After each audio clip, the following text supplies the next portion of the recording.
ready?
Hello, it is What If Night. So this is something new that was kind of born from the video series that we just started on the channel, What If?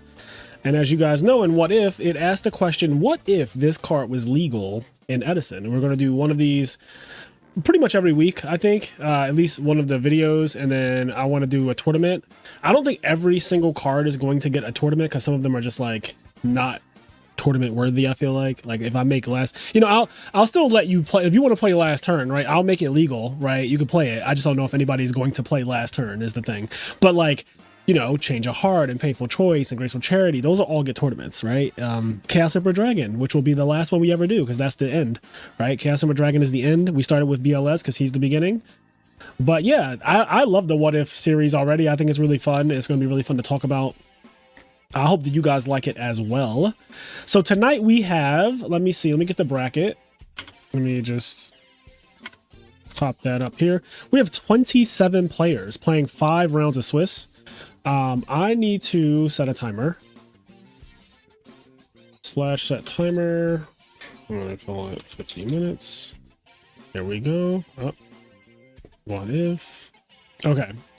So timer started. Duelists are crowding into their matches right now. We have a lot of players tonight. So we have 27 people. Yeah, lots of really, really good talent. Ronak's in it, OG's in it, Joshua Johnson's in it. We got Dom, we got Carl Waite, the Gulls. I mean, pretty much everyone. Santi, who's won so many of my tournaments, Papi Churro, Tim Ponce. Like, there's a lot. There's a lot. So I don't know who I'm gonna watch. You know what? Let me see. Hold on. I guess they can't be in here, right? Because they're playing BLS, so it won't let them go there. So they have to be over here. I hate when we get banished over to this side of the world, but here we are. So let's see if I can find OG Joshua Johnson. Ooh, this is what I want to see. We got a Light Swarm player already. What up? What if I took your rise? What's up, Rich? Let's see what nonsense come out of tonight. Oh, we got, is this 2 Light Sworn decks? 2 Light Sworn decks. Oh, yes. Oh, yes. How does choosing the card for what if work? Any voting at all will level ball or spore one? Well, no, it does not work based on voting. It's based on the video that I just put out about BLS. Like, so it's following that. It's like, you're going to know what the card is for the tournament based on the video that came out.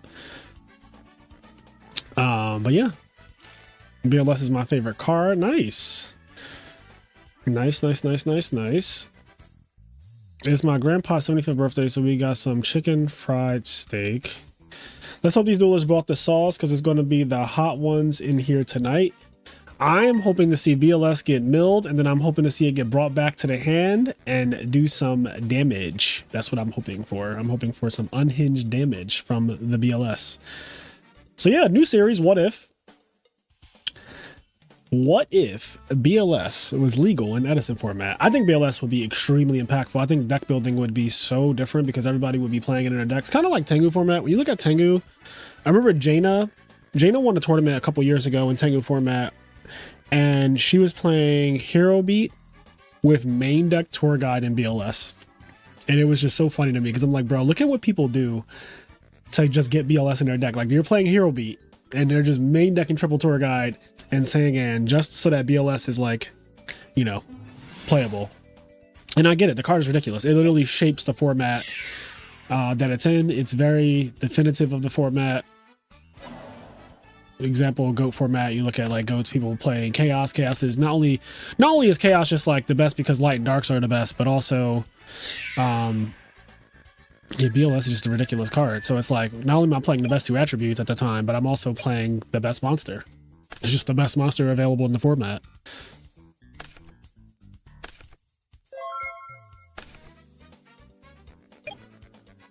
Here we are. I like the name What If for the series. Thank you, Enraged. I actually had this idea. You can ask Stango and Luke Feeney. I had this idea for like 5 months and I kept procrastinating it. I told him about this literally like in May. I was like, hey, I have this idea. I have a couple ideas for different video series I want to do, but this is the first one that I'm launching. Well, I guess I launched 2 because I also did the Yugioh talk thing where I just kind of talk about a random topic. And the first one of that was commentary or coaching. There's going to be more videos like that as well on the channel where I just discuss like a random topic that I kind of just talk about for any given amount of time. I don't really specify like this needs to be this long. The What If series is also a short form content. So those videos, I don't really want them to be longer than like 15 minutes. I think in 15 minutes, you can get out your points about like, how does this card impact the format? What decks are the biggest winners from this card being in the format? What decks are the biggest losers? And then at the end of it, we give it a rating and we kind of just talk in, you know, general about it. And I think it's really easy to digest like the idea of this series, like what if, right? And I can't wait to do the next episode. The next episode is going to be really interesting as well. Another impactful card. Yeah, so I'm glad that you guys like it though. I'm glad that people actually like the What If series. Now, what if you go send BLS and activate Warrior Returning Alive and then Smash and Ground and then some... I'm kidding, but...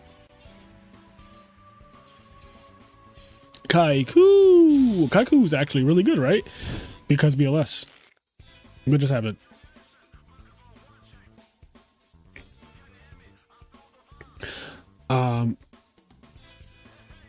I'd have played a version of Chaos Fairies today, but I can't be home, unfortunately. Yeah, I figured that you would love to play Chaos Fairies when they get a huge buff like BLS. That is a huge buff to Chaos Fairies for sure, especially decks that play Dimensional Alchemist. Yeah, Dimensional Alchemist.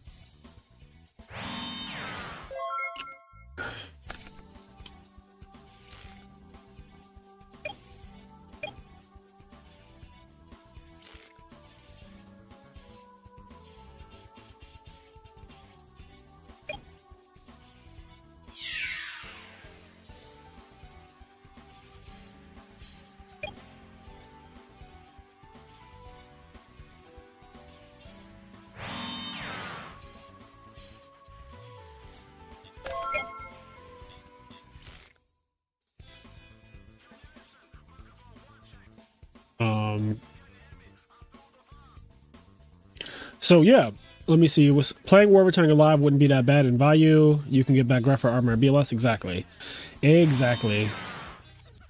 I can't wait for Cyberstein to do some wild things later in one of these tournaments. Cyberstein is definitely one of them ones.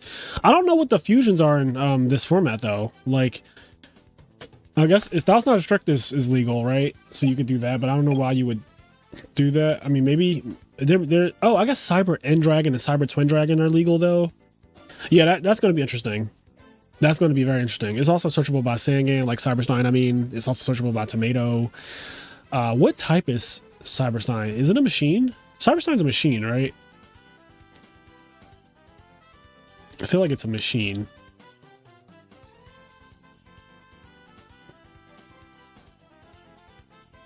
A Dark Machine, yes. Okay, very good. Very good.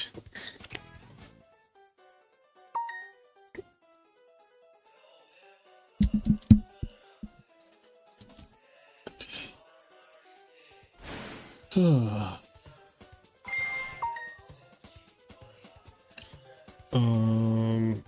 me do this, Brio. Oh, that's a JD. I was like, what just got specialed? What just got special? I mean, this is just, I'm gonna say that is so much game. That was a lot of game, chat. Now I'm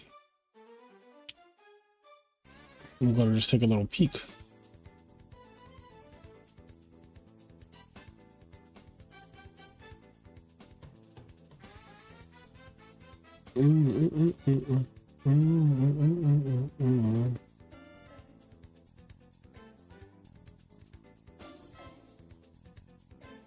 This storeroom. The scariest level 5 vanilla to ever exist, TJ.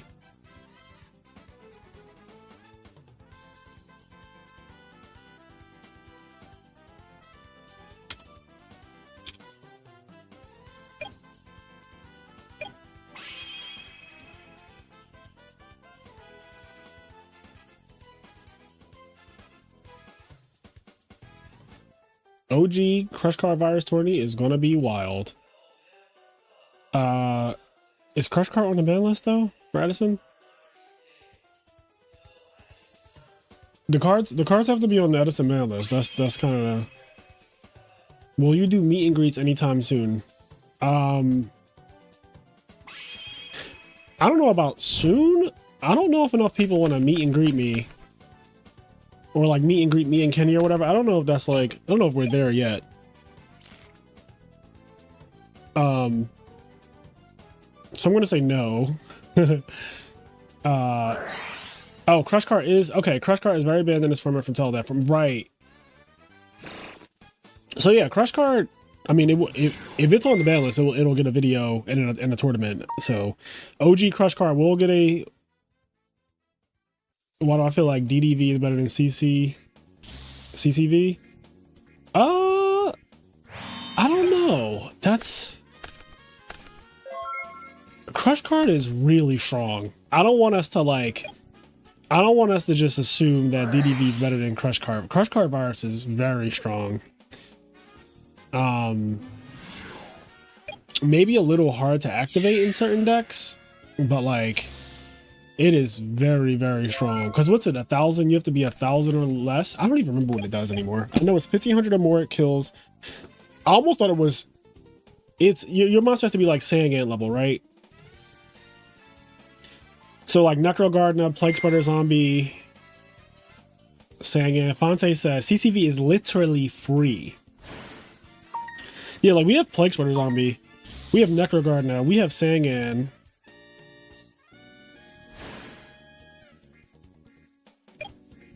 Battle phase. Enter battle.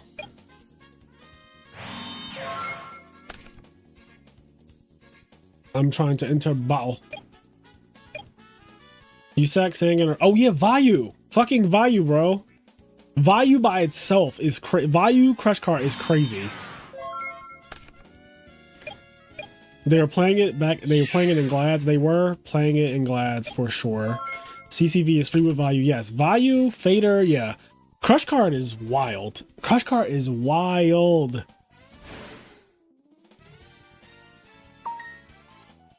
Contact. Cyber Dragon. So if BLS is in the format, Cyber Dragon definitely sees a lot more play in general, which makes machines worse. Just because people are going to be main decking Cyber Dragon in a format where BLS is a legal card, Cyber Dragon sees that much more play, and then machines get that much worse.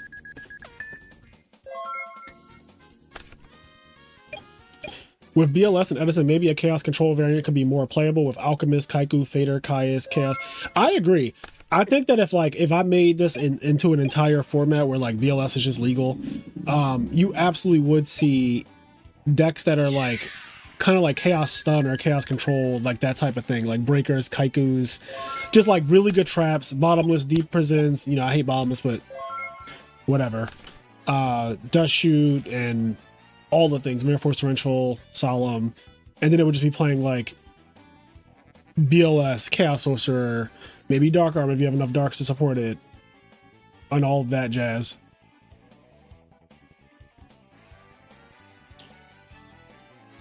But yeah, BLS is a format warping card for sure. I mean, we complain about losing to Dark Arm Dragon right now and Brain Control and shit like that. BLS would be responsible for the end of so many duels. Like, so many people would be complaining, including myself, about BLS. Like, oh, I just fucking lost. I was winning the match and I just lost game 3. He top decked BLS and I lost. Like, I was at 4,000 and I died.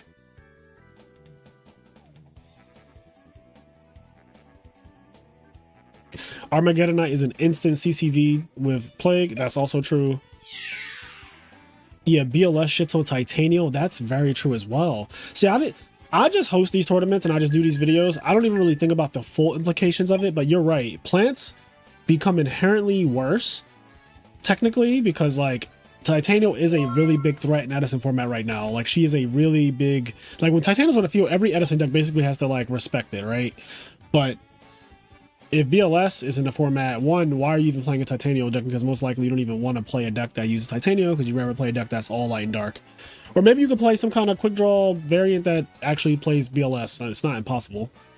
But Titanium becomes that much less of a problem with BLS in the format. Like Raikou milling, right? You set Raikou against Titanium and you're like, you know, just mill.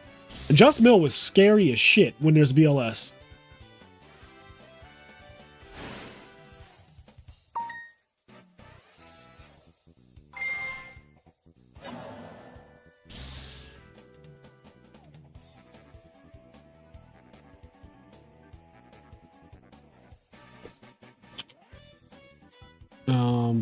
So there's a judge call. Opponent summons.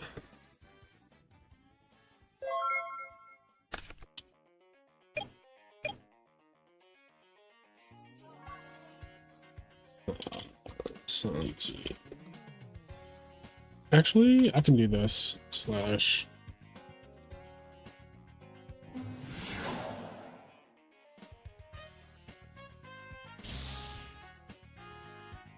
Because your opponent is right. Okay.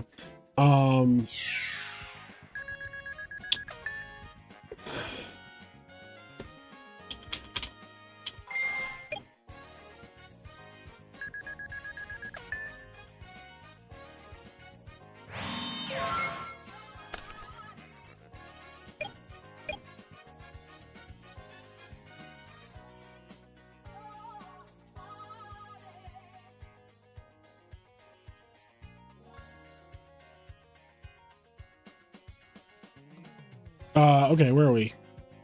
BBLS. BLS Drizzy. BBL Drizzy. BLS Drizzy. That's 3 darks, chat. That's 3 darks.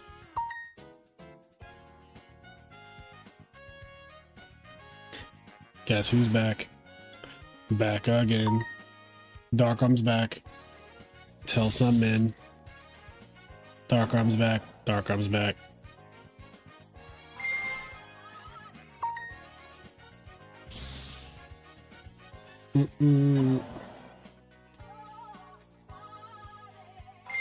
Let's see, where... Oh boy. Twilight has way too many bombs now. Dad, JD, Chaos Orc. Yeah, Twilight is terrifying now. Like, actually. Like, I would be so afraid of Twilight. I'll be afraid of Value too, though. Like, I think I would be afraid of, like, both of the light and dark dominant decks. Like, they're just very aggressive naturally, even without BLS. So you add BLS into the mix and it's like, okay. Now, look at this field that he has. BLS ruins this field. Attack, attack. What other card, chat, can attack Dark Arm and attack Garoth? Kill both of them and deal damage. Like, that is just crazy.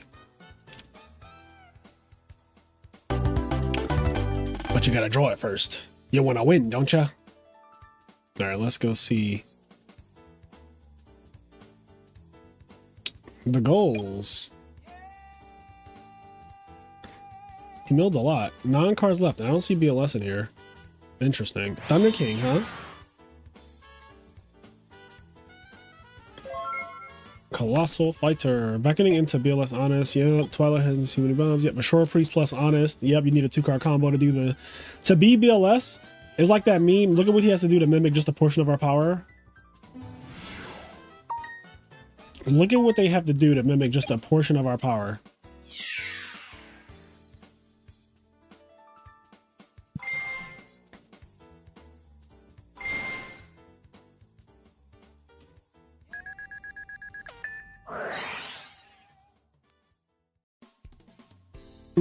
I had Honest Celestia.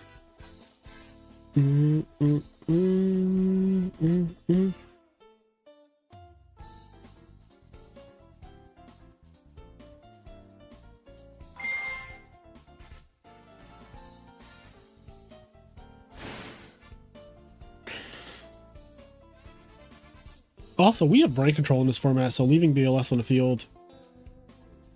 Ugh, that is just a scary thought. I don't know why I just thought about that, but like, you know how people pass sometimes with Dark Armed? Passing with BLS is also just... Because like Dark Arm, you could pass with Dark Arm against certain decks, like Frog sometimes don't have a Dark in the graveyard, so like, you know, if you don't kill them and you summon Dark Arm and you pass, even if they have brain control, it might not be the end of the world, but BLS is like, I don't need anything for this to be good for me. This is just going to do what it does.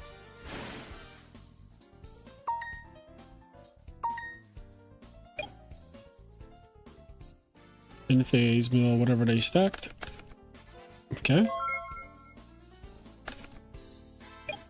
Is that a Palace shirt? Yes, this is a Palace shirt from like the 2010s. Like, this is a very, very old Palace shirt.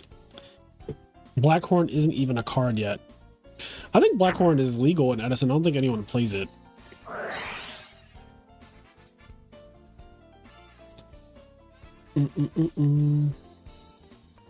Hey Fraser, I already love your new What If series. Please, more of it. Absolutely.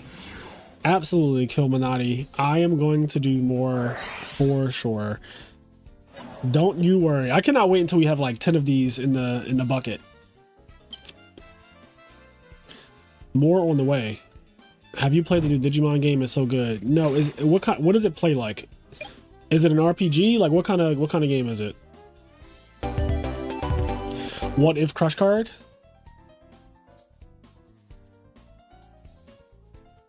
What If Crush Card? Crush Card is going to be a really good one. Value Turbo is extra broken. Yes. Value Turbo is extra broken.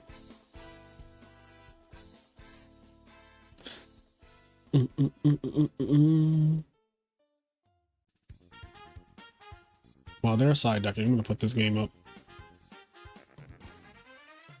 You're playing Christius where we get the painful choice? That's fucked up, bro. Are you sure you're gonna be able to make it though? Oh, also, I do plan, this is the wrong Chaos Monster. I do plan to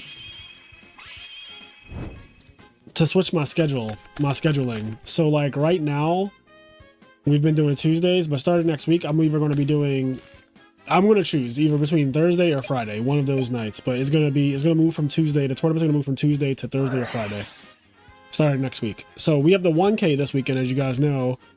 And after the 1K, because it's officially, I saw that the weather is going to be like 40 something degrees in Philly next week. So it's officially cold.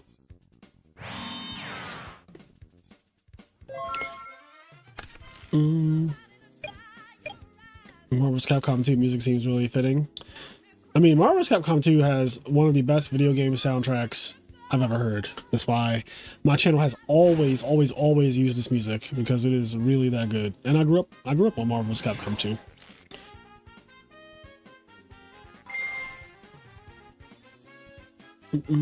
The Elk. The End. Thursday is weird. Nothing happens on Thursday, so you'll have all the attention. The only thing I remember happening on Thursday is when I was in college, it was Thirsty Thursday, so a lot of people would go out and get hammered. And that was kind of like a Thursday thing.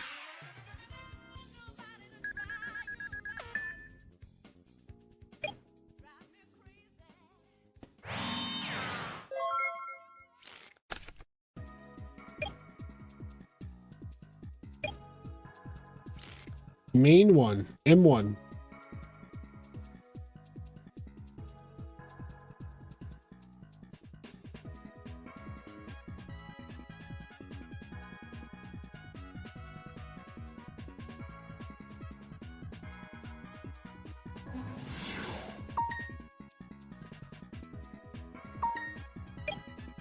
Ooh, Arcus in. Cyber Dragon is that much of a problem, huh? It's crazy because when you look at your Honest, you're like, man, this Honest could be used for so much more. Like, it could be used for so much more, but then you're like, well...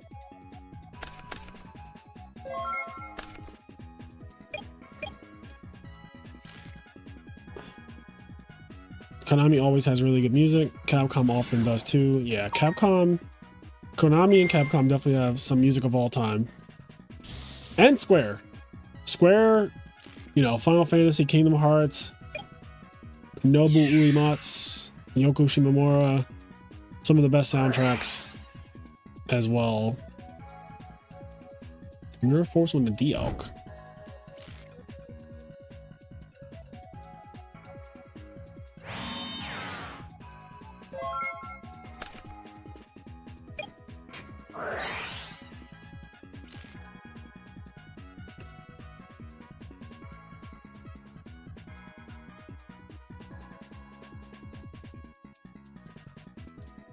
There is some curse shit happening in this tournament, chat. Oh, bless bacon. Thank you for the 20 bucks. Bless my goddamn bacon. Absolutely. Every week we try to have fun, and every week y'all niggas bring GBs. Listen, okay? There's always going to be those people who love them some GBs no matter what is going on in the world.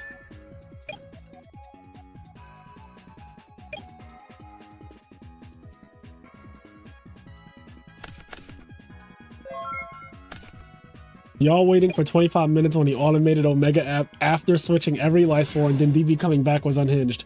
Can you tell me why Omega doesn't just have better coding? Why is there not a button that just automatically converts all of your cards to whatever format you're playing? I think it is ridiculous that you have to one by one take out all of your cards that have gotten new text and then change them to the Edison version of the text. That is fucking ridiculous. It's actually one of the most ridiculous things I've ever seen in my life. Every time I try to give another dueling sim a try, they always disappoint me in some egregious way. And it's kind of like the grass is greener thing, where you think that it's going to be better on the other side. You think that, oh, there's something better than DB, and then you try something else, and it's just way worse. Like, I'd rather deal with DB. For everything that DB is still the best dueling sim, and I'm standing on that.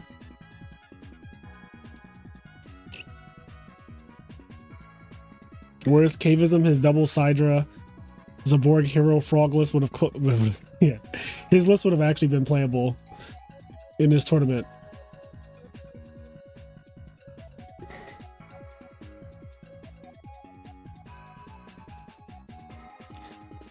Yeah, I think that Yu-Gi-Oh! Omega app or sim or whatever it is, that shit needs to have, it just needs a little law and order going on, you know? Like, oh no.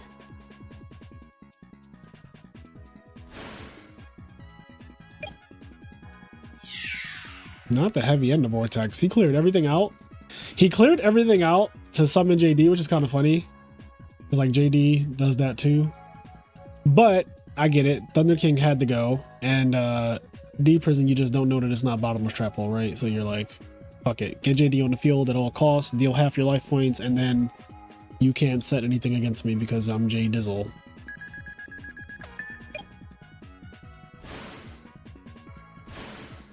All right. So this is always a weird interaction, right? Because yeah, exactly. Just pay again. Like, what are we doing? All right. Well, you know what? I'll say this: he's at 2300, which means that he loses the brain control at least, right? So maybe his opponent was just like, "Fuck it, I'll drop Gores, bait you into going lower than." Still, same thing. Bait you into going lower. Although they do have a Gardener. There is a Gardener. BLS can banish the JD though. Banish, banish, banish. Oh, he could also have summoned the Gores because of BLS. That is very possible.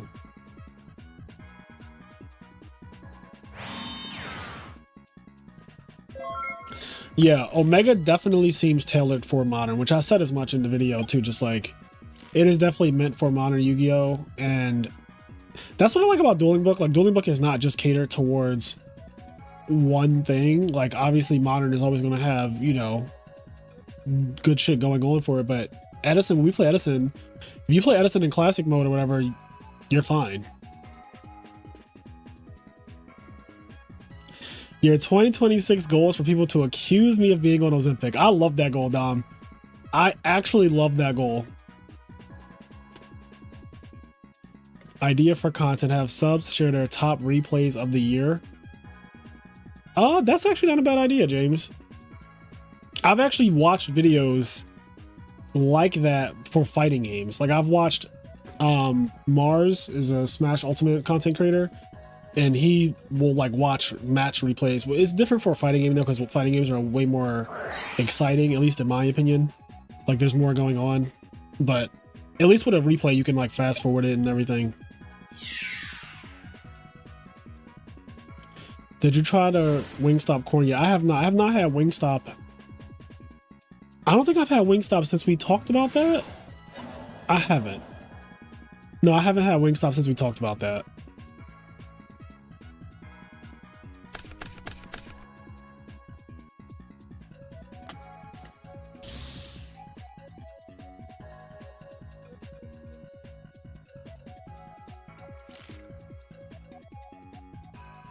I'm also for your goal and increase my big back ways in honor. Getting accused of being on Ozempic is like hilarious, because that is actually like goals. Like that's weight loss goals when people just assume like, yeah, you're on Ozempic. And honestly, I don't think there's anything wrong with being on Ozempic. I want to get on Ozempic. Like if they would prescribe me Ozempic and not tell me to get the fuck out, I would probably take it.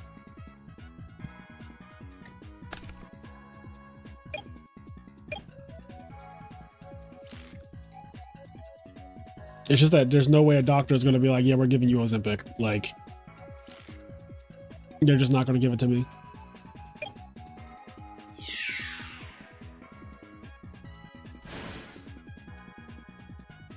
You hate eating, Pumpy Heart? Oh, chat. Chat. Did y'all see this? Chat. Y'all did not see. We have new emotes.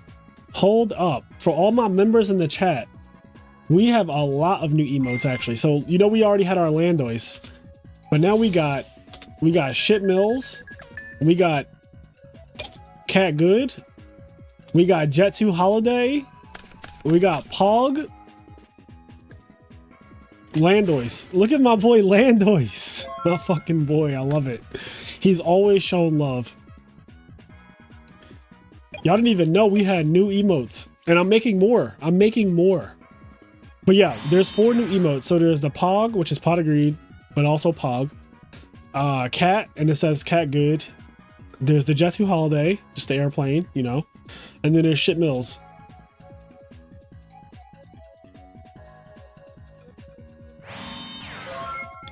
I feel like Patrick when he wakes up for a Krabby Patty at 3 a.m. Landois plus BLS plus. Oh, Landois plus BLS equals instant winner. Oh boy, another IMNerd stream. I have been cooking up stuff, Dennis.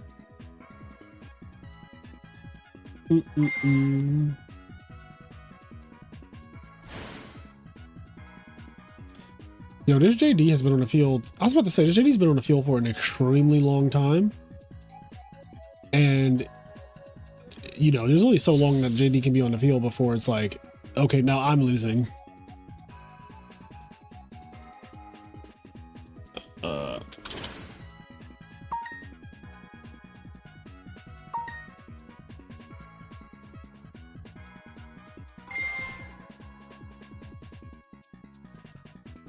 So let's see, how are we doing on here? Doug Tears and Tim Ponce are playing, and Wayne and okay, we're watching the goals right here. Oh no, he stole it. Bro, is his BLS his last 2 cards? Wait, you mean to tell me that his BLS is in his last 2 cards? That is actually wild. Like, it's not here. Unless he's not, he could also not be playing it, right? But I don't know why you would play Lightsworn and not play it, I feel like, personally.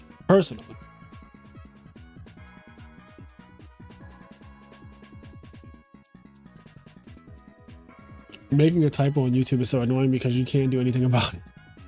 That is OD. Yeah, I hate typos. Like when I make a typo, I hate them. And I especially hate when you can't fix them. Like even on the iPhone, you have a certain amount of time before the typo is just permanent after a while. So if you ever go back to a text message and you're like, fuck, I miswrote this or I made a typo, you just can't change it after a certain amount of time.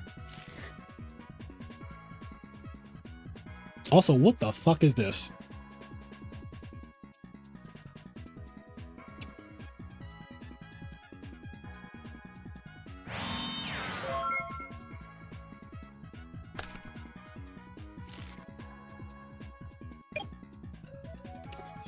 My pet peeve is when iPhone autocorrected fuck the duck. I remember those days. That was a bad time. That was a bad time. Yeah, I hated that period.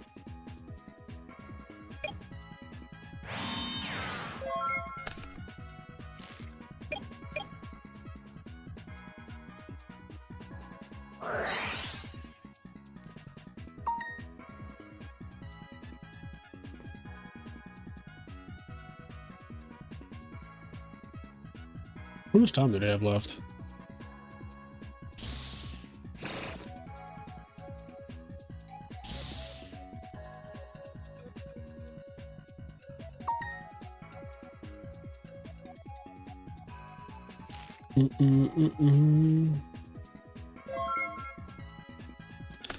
No, you're right. He could not be happy to be playing a macro deck, especially because he's a frog player at heart.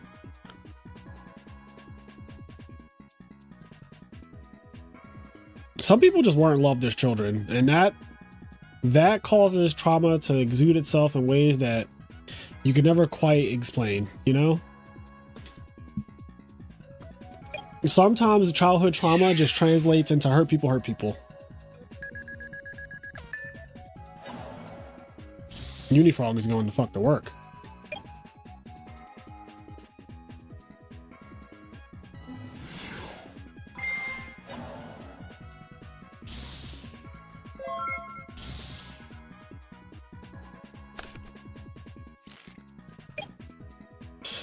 It's really hard to make a frog deck with BLS. Best chaos engine for frogs is literally Flute of Summoning Karibo. What about Sphere of Chaos? Sphere of Chaos making Android You know, you can make Android with Junk Synchron. I think junk frogs in general could play BLS. I think junk frogs can do a good BLS. Oh my god. Not sorry if you play a macro deck. I hope you're lactose intolerant and don't make it to the bathroom in time when you eat ice cream. That's so wild.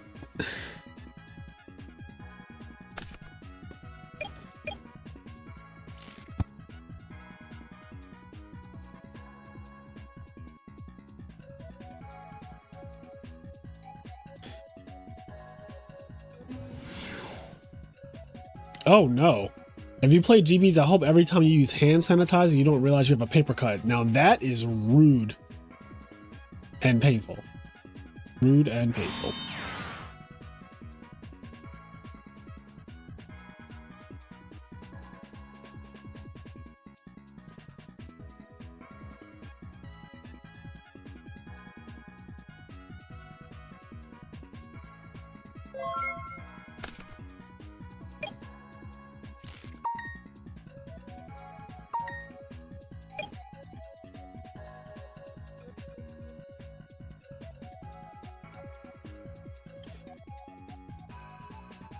He can still play BLS.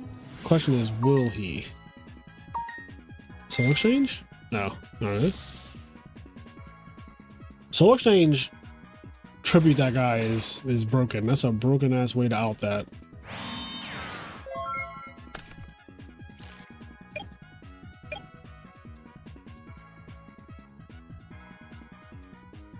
He's playing 49 cards. I assume he's doing whatever he wants in that thing. In that thing.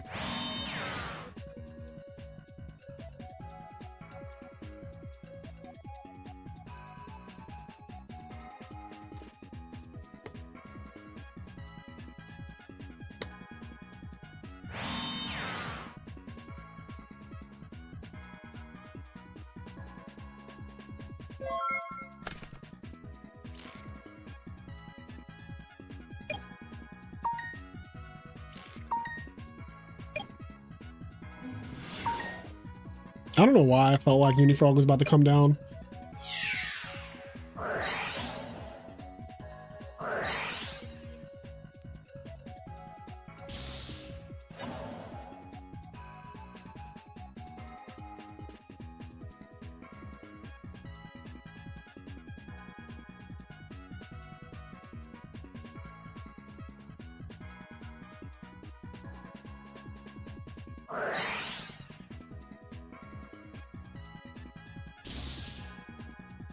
Okay, so he loses Fiendish Chain, he loses Threatening Roar, he loses Raigeki Break, and Water Art.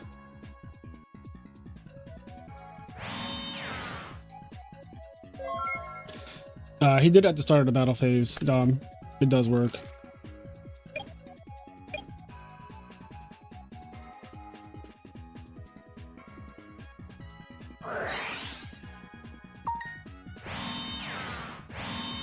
Morphing Jar?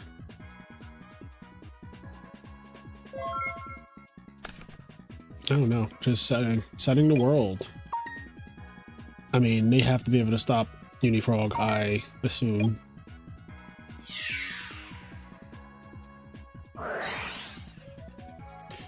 Skill Drain. Interesting. But now Deep Frog is negated, that's pretty big.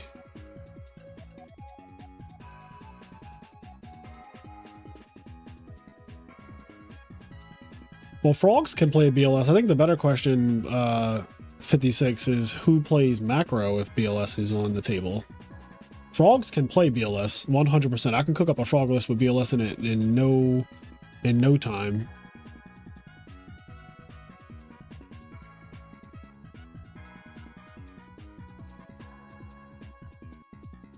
Ron said, I do.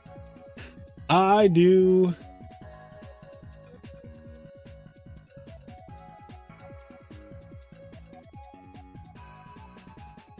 Yeah, so Skill Drain negates your effect, so you can no longer attack directly. So you're not attacking directly anymore. That's how that works.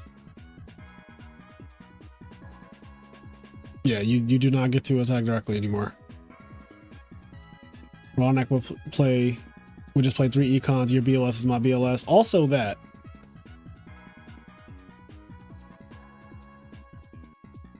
Yeah, that's how it works.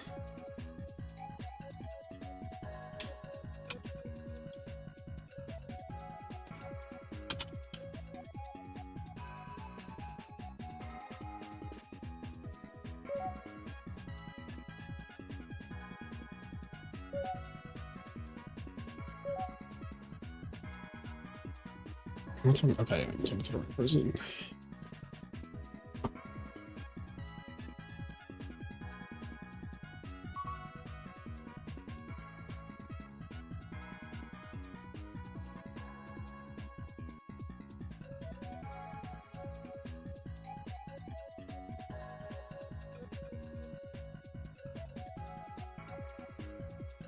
What do you mean my skills have been drained? My fucking skills, bro.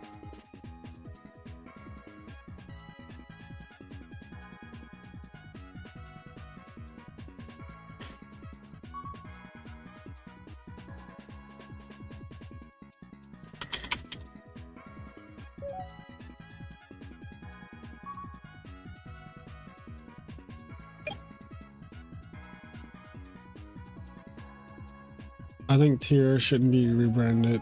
Puke as a handle goes pretty hard.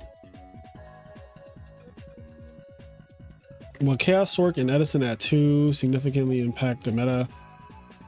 I wouldn't say like significantly. It would impact the meta though, but I don't know if it would be like I don't think you're getting like, well,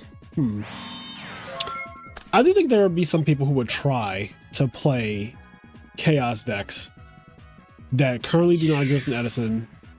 They would try to play Chaos decks because there's two Chaos Rushers. Do I think they would be successful? No. I think there's a big difference between adding a second Chaos Sorcerer and adding a BLS. BLS is a game-ending card, and Chaos Sorcerer is a game-controlling card that is like, okay, he has Sorcerer, like, you know, it's annoying, but I beat over with my Android, right? Like, I just beat over with my fucking Android. Or whatever. Like, my Titanial simply attacked over it.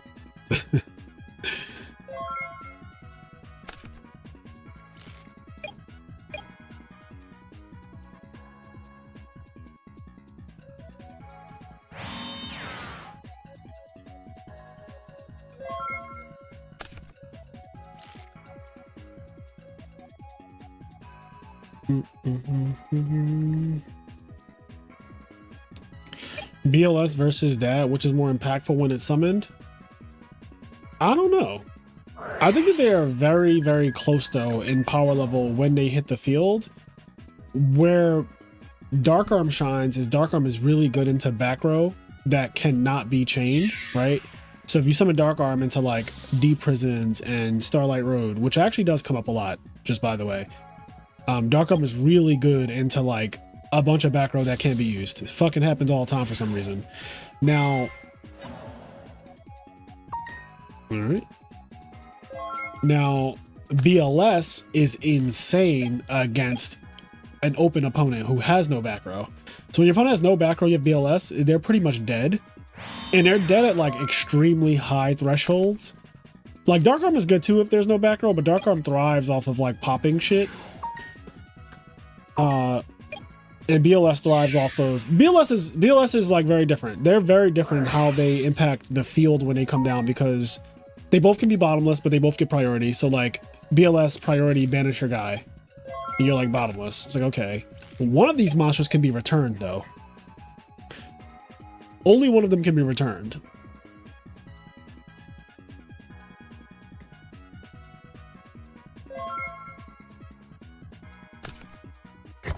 Like one of these monsters can be returned from different dimension, which I think is actually fucking wild that BLS can be brought back with return.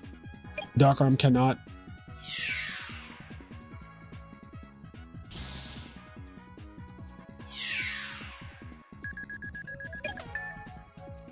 Oh, I remember that. I know exactly what you're talking about. That ARG where he said You didn't say effect when trying to swing twice with BLS. Yeah, that is a crazy shark. That is like, I've never even heard that until that moment. Like, I never even heard someone say like, oh, your BLS can't attack again.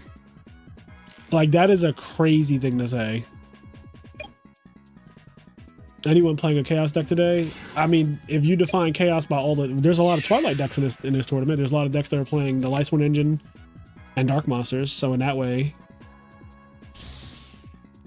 Tim's deck is getting absolutely fucking ran over.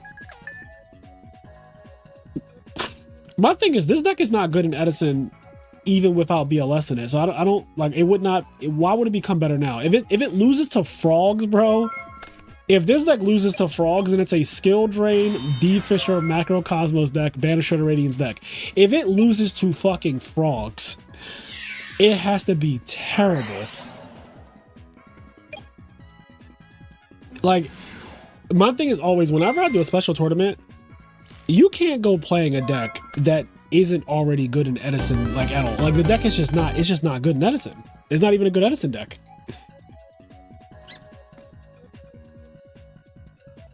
Like, putting BLS in a format is not going to make the deck suddenly good, is kind of like my thing.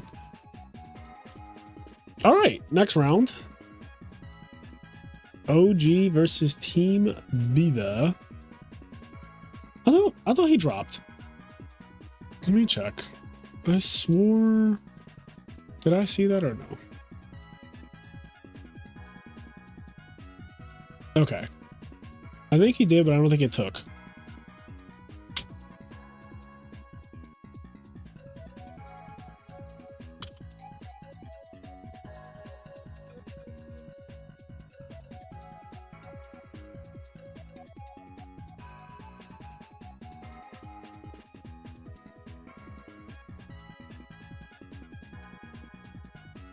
Macro Monarch is not tier 2. No, Macro Monarch. I don't know what tier Macro Monarch is, because quite frankly, I've not seen anyone play. I don't want to watch this one. I wanted to watch Dom's. I literally misclicked. You guys just saw me misclick in real life.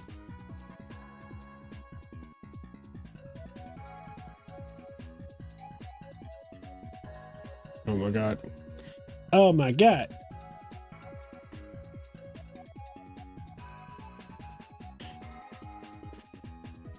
Zoom level is correct. Correcto. Redo. I see people playing redo. Can I get a redo? We got Arcus out. Okay, now while he's playing over there, I really need whoever is in control of DB to like get rid of a couple formats. Like, please. Please.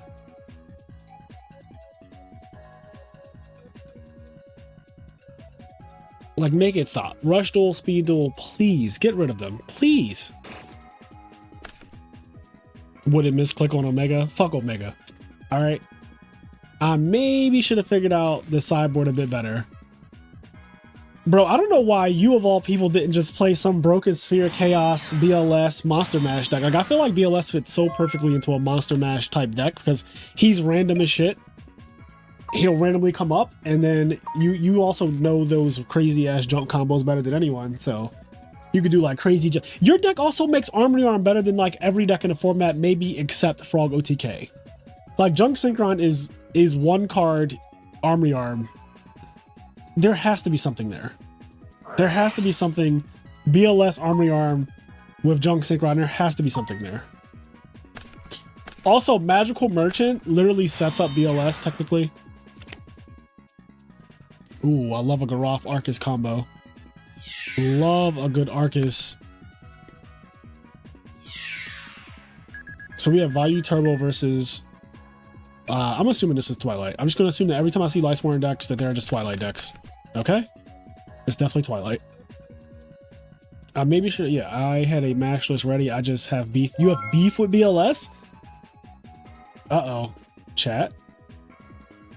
Chat. I literally said this.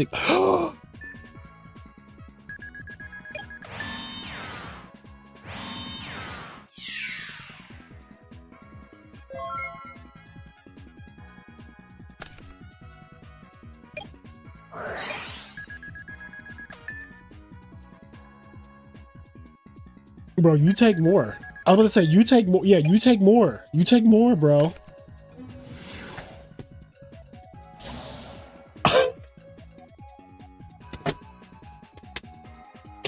Yo! Oh my god! Oh my god! Bruh. Swallowed Oh up. my Have you god! ever been swallowed up. Oh Have you my gone through a god! time of What did he do to swallowing him? where everything was Why? overwhelming and you Why? I didn't make you do that. You did that. I didn't make you do that. That was so gross. That was one battle phase, bro. Why? What did he do to you? Oh my god. What did he do to you? Bro, that was so disgusting. That was so fucking disgusting. That was the first battle phase of the duel. Oh my god. And people were like, oh, BLS is not going to be that ridiculous. He said I have a family, bro. Bro, that is not okay. I literally said in the video, I said, imagine having Stratos on the field and your opponent goes 7 BLS, attack, deal 12, attack for 3,000. Add Honest into it and they're dead. Almost. It was 7,800. That is so crazy, chat. Holy shit, that was crazy. That was wild. Oh my god. I gotta put some pogs. Yo, if you're a member, you gotta put the pogs.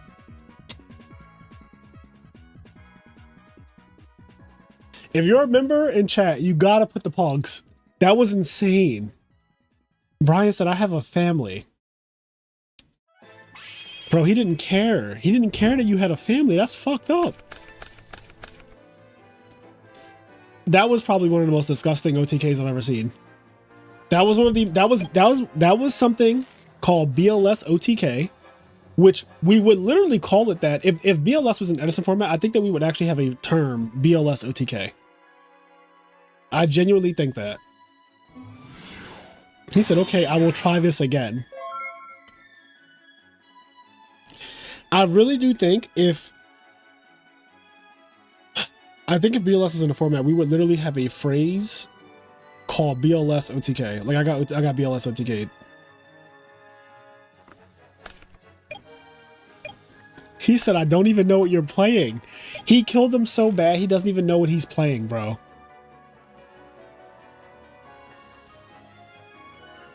Gotta see if you can fix the emotes for on-screen chat. Oh, yeah. Yeah, I gotta see if that's a thing.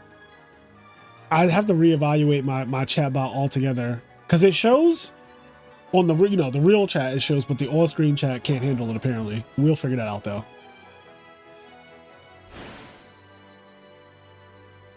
Oh, Pog, it works. It just doesn't work, you know. Oh, wait, what do you... I was gonna say, I can do Pog. I was doing Pog.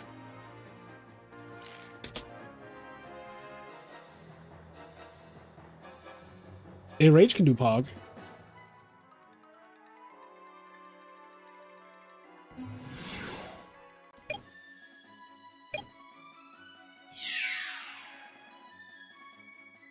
Oh, there's two Pogs. There's that Pog, and then there's also Pot of Greed.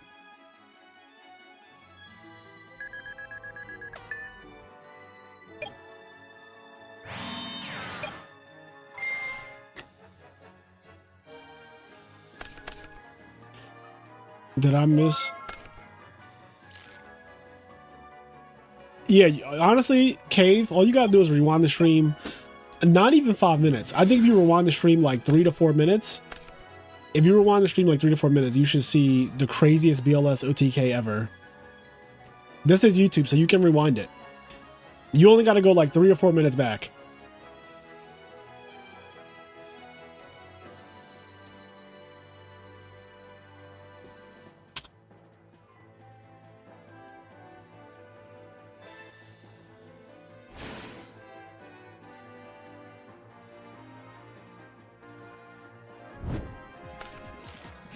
I literally said this. Oh,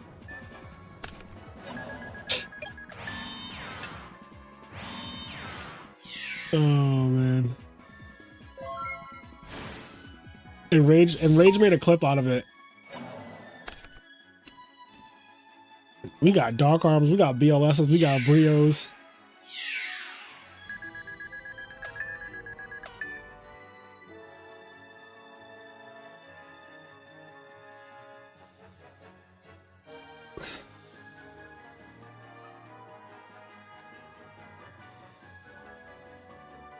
This is a crazy time to be a BLS fan.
Let me see.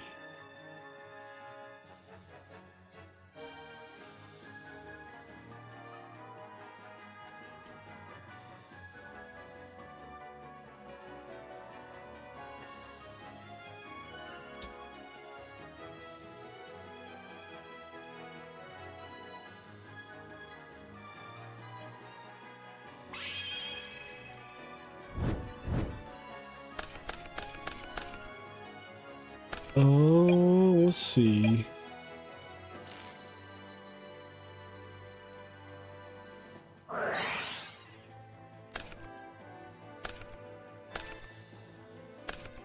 Isn't BLS at 3 in Modern? I have no fucking idea. I don't know anything about Modern, nor do I really care.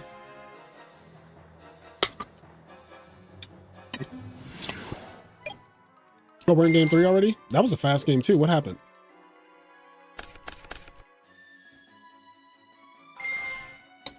BLS plus 2 honest is, yeah, BLS plus double honest is Omega game, but in Yu-Gi-Oh's defense, double honest is kind of just like wild no matter what. But yes, BLS double honest is just, you're dead. Like, you're actually just dead. I mean, you're damn near dead from BLS and honest by itself.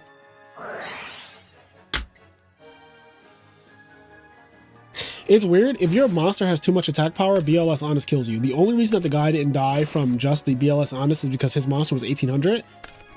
So 1800 is 7800 directly. But if his monster was 2000 or higher, like if he attacked the Berserk Gorilla, he would have died. If he had a Berserk Gorilla, for example, he would have died.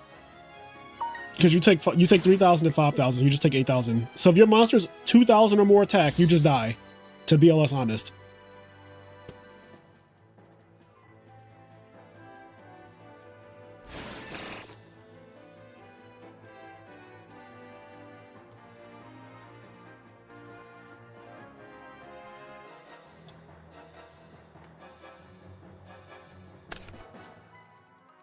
Cinco Summon. Who's he bringing out? Who is he bringing out? Colossal Fighter. Okay. I was like, he can go Dark End, he can go Colossal, he can go Stardust if he has back rows. But we're going for a Colossal at 3000. There's a Warrior here. There is a Warrior here.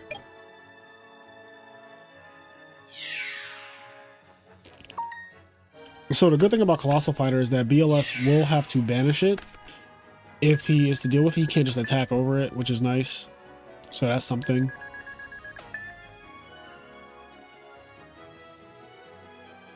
So it's like how Frog players or Ford players sees a 1900 attack monster. Exactly. Not gonna lie, these Edison variations is great content, much more refreshing than watching standard Edison over and over again. I agree, Virgin Vibes. Wild name, by the way. But I agree. There's only so much just raw Edison that you can do before it's like, all right, we get it, you know? So and my channel has always been about this, it's just like spicing it up a little bit. Just a little sprinkle of salt on Edison, just to make it a little bit more seasoned. We know how real Edison goes. We play so much of it. We know how it goes. You know, Frog Frog Hero just won. Hero Frog just won over this weekend, right? They won the California tournament. No one is surprised, you know, when a Vayu or a Hero Frog or a Blackwing deck wins, which is like the decks that have won 99% of all events in the last 3 years. Hence why I refer to them as the big three. Like the last two events were won by Froggo TK and Hero Frogs. It's like, let's spice it up a little bit, you know? Granted, Hero Frogs, weirdly enough, Hero Frogs could play BLS, and so could Froggo TK, technically. Like, maybe not main deck, but you could side it in Froggo TK.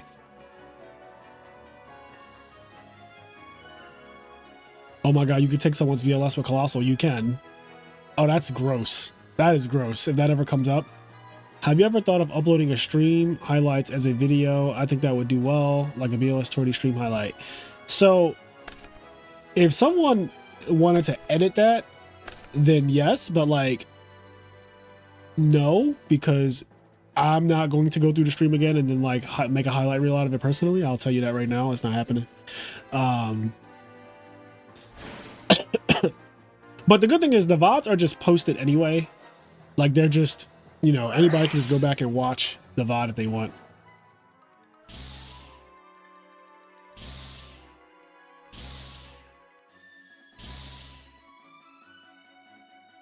What about a tournament with X amount of points off the Genesis list? What do you mean? Yeah, Gallo, you're exactly right, Gallo. You are exactly right. Like, I don't have the time to go through my live streams that I'm already the one who's doing the live stream. And then I don't have time to go through it and then make a highlight video out of it. Nor, personally, I don't even feel like that's a great use of my content creating skills, because like I've already made this, like this content is already being made right now, right? Like this is already, you guys are already here watching this. There's going to be people who watch it after it's done and it's posted to the channel. And so that type of thing, while I'm not saying that it's completely useless or whatever, but like I'd rather use my time making original content past the live stream, because like this is already like, we're right now in this moment, we're creating this content together. But after this, I'm going to make another What If, and then I'm going to make, you know, another tournament, and then I'm going to make Teach Me How to Cook and Master and Disaster and all the other crazy shit that's on this channel. But repackaging live streams I know is extremely popular. Like I know people just take their Twitch streams or whatever and they like Joshua Schmidt, a lot of his live streams become like a video, like a segment or whatever, and that is smart. But he also has an editor to do that. I'm gonna blow my nose.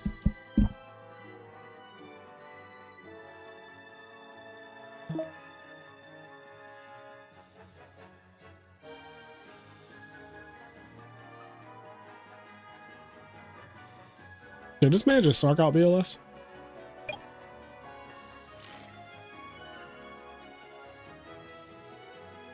Yeah, YouTube short of the BLS part would that would be good. And honestly, since Enrage was so nice enough to clip it for me and send it to me, I could probably do that really easily. I could probably make a short out of that, out of the BLS just like killing someone. That is not hard to do, especially when the chat is like, here's the clip, you know?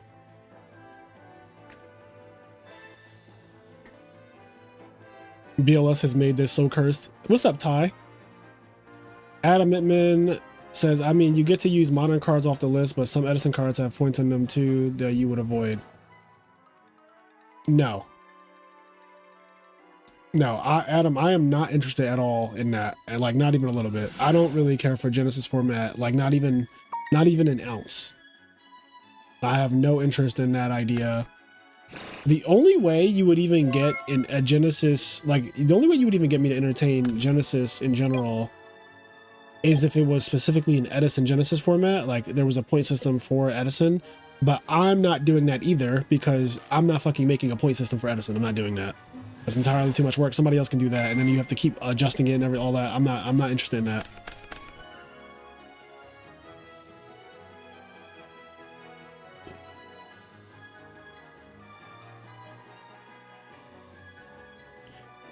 Yeah, no, that does not interest me. Somebody else can make a point system for Edison, Genesis, or whatever, and we can go from there, but I'm not doing that.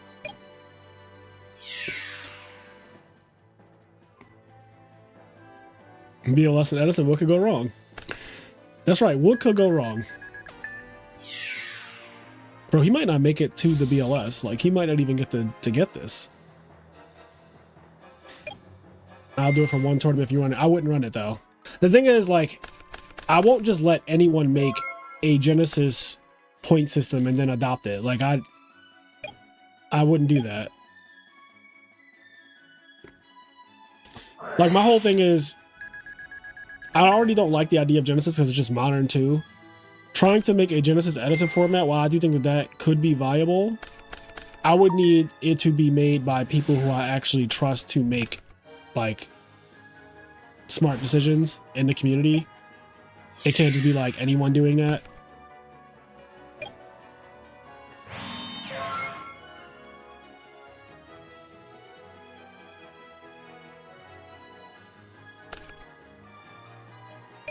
Edison carpool, but can use X points of cards named on the list.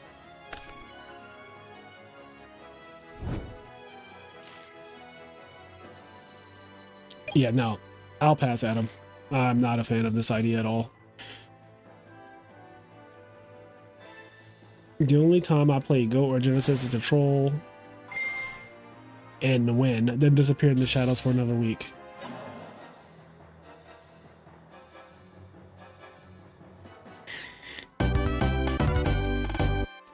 Alright, so one game BLS just cooked and another game Dark Arm cooked. And I think that that is exactly the type of shit that you would see a lot.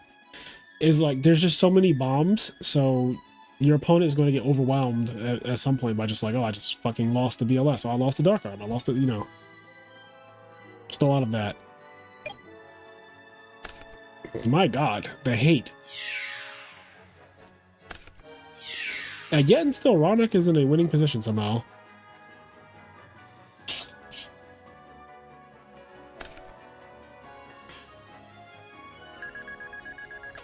What could go wrong might be a better name than what if. I'm very grateful for Edison. It's the only thing that kept me interested in Yu-Gi-Oh! I don't think I'd still be playing if it wasn't for this format. You know, it's crazy because I literally wasn't playing Yu-Gi-Oh! Until Edison format. Like, I quit for 5 years. So Edison literally brought me back into Yu-Gi-Oh! And I do not think that Tengu or Hat or Redo or any of the other formats would have done it. It had to be this format. This format is something special, like, honestly. Like, it really, really is something special.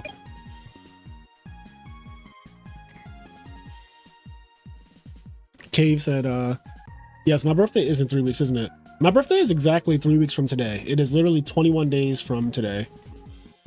So exactly 3 weeks.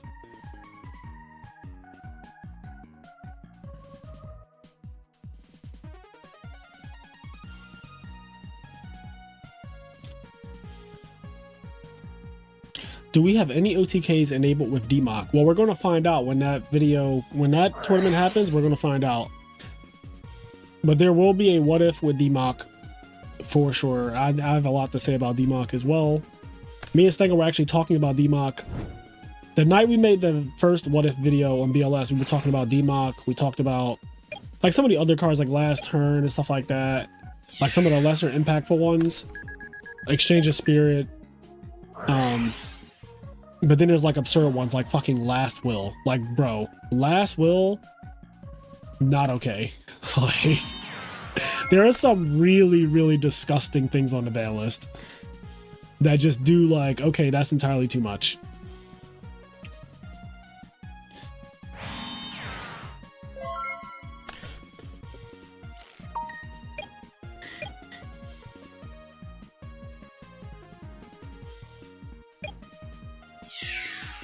Crush Card is going to be crazy, yeah.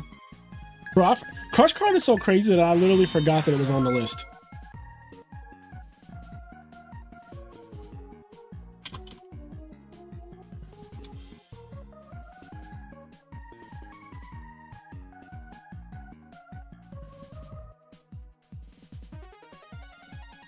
Like, Crush Card is so crazy that I literally asked chat. I was like, is Crush Card even out at this time? But it is out. It's just banned as shit.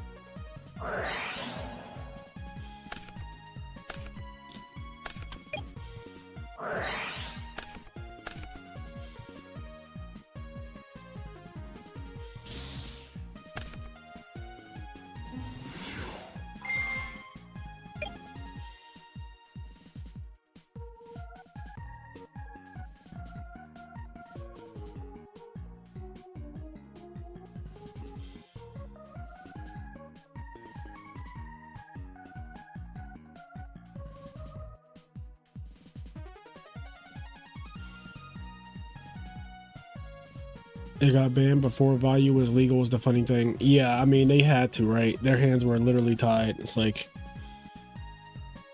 Crush Card just became easier and easier to activate over the years.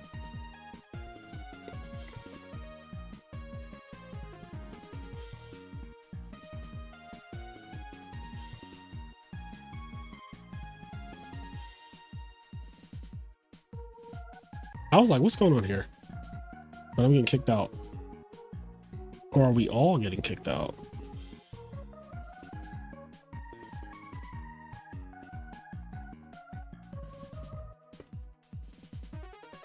All right, what's going on?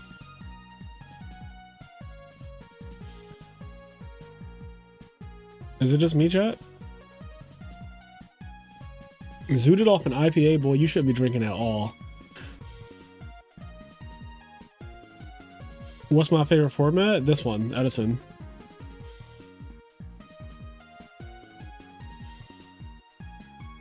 I didn't have a favorite format before Edison, honestly.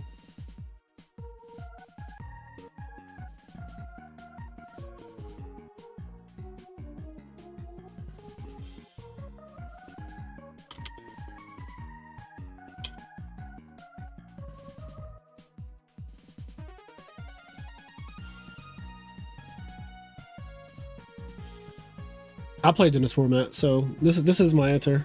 Edison is my favorite format.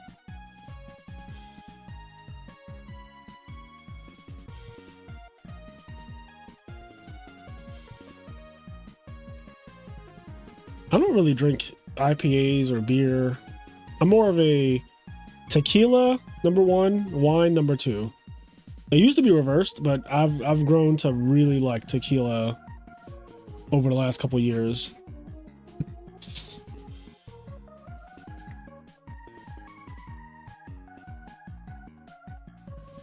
Heavy on it. That's right. I got 34th at SJC Edison with gadgets. And that would have been my first YCS top, but I was denied.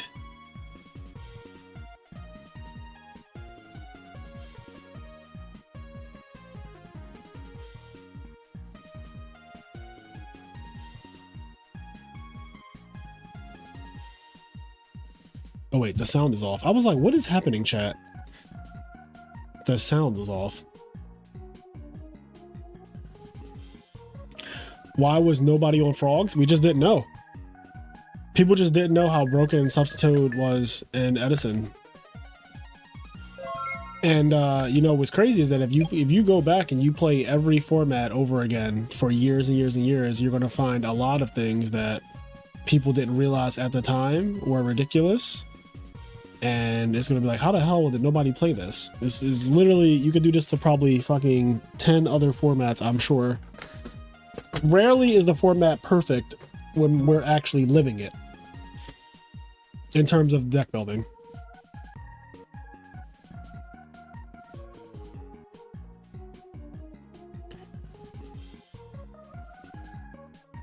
Heavy storm.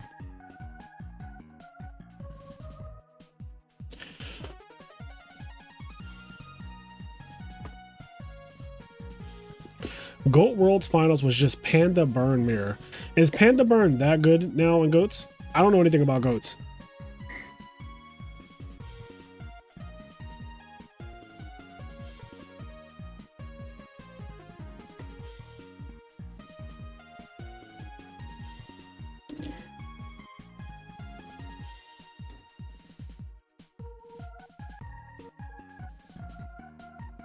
Like, what happened where Panda Burn ended up being in a mirror match in the finals of Worlds? That just that does not sound good to me.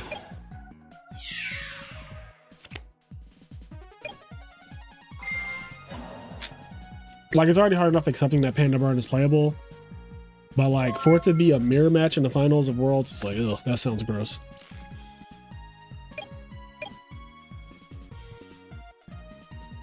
Does Carter Safe Return make Zombies best deck? We're gonna find out. We are gonna find out, and at some point.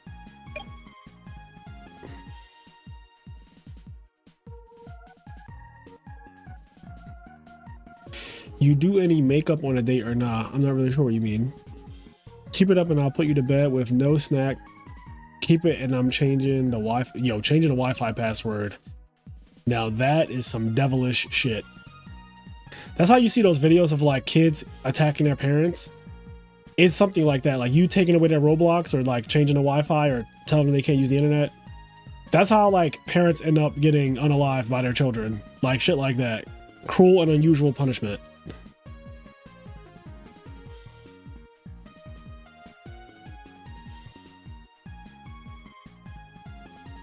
SJC Edison was only a couple weeks after the March 2010 ban. That's right. I am not sure of the exact timeline, Tim.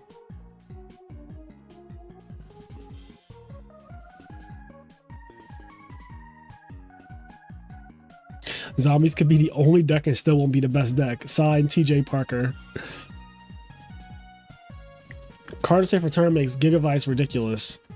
Yeah, but they also have to already draw a combo, right? And so like, if they draw a combo, then the deck is already doing its thing and it's too much. So I don't know.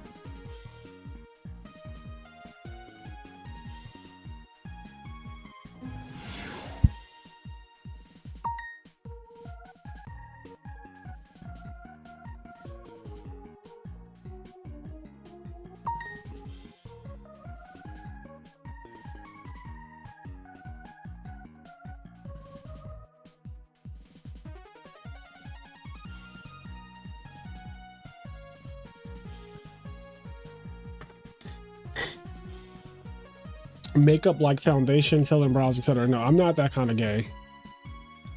Do you wear makeup on dates? Dimension Fusion Peak. First of all, change the Wi-Fi if you want, bitch. I got a hotspot. See, yeah, kids, yeah, nowadays, right?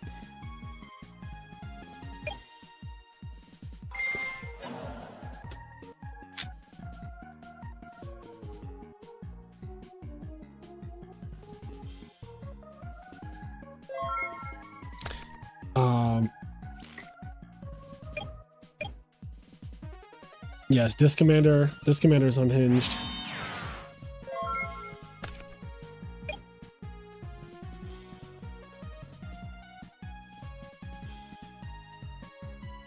He just said, yeah.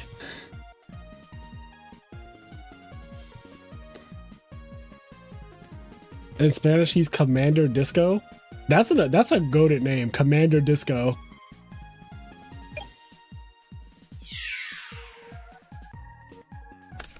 Got top 16 at the GOAT tourney.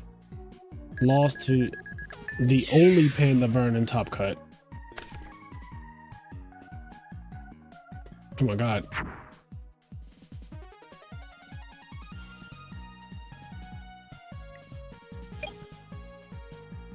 Card to safe return and offering frogs is like a draw 12. Oh god, that is broken. Yeah, card to safe return is going to be fucking wild. I haven't even thought about card to safe return too much, if I'm being completely honest, but that is definitely going to be a wild one.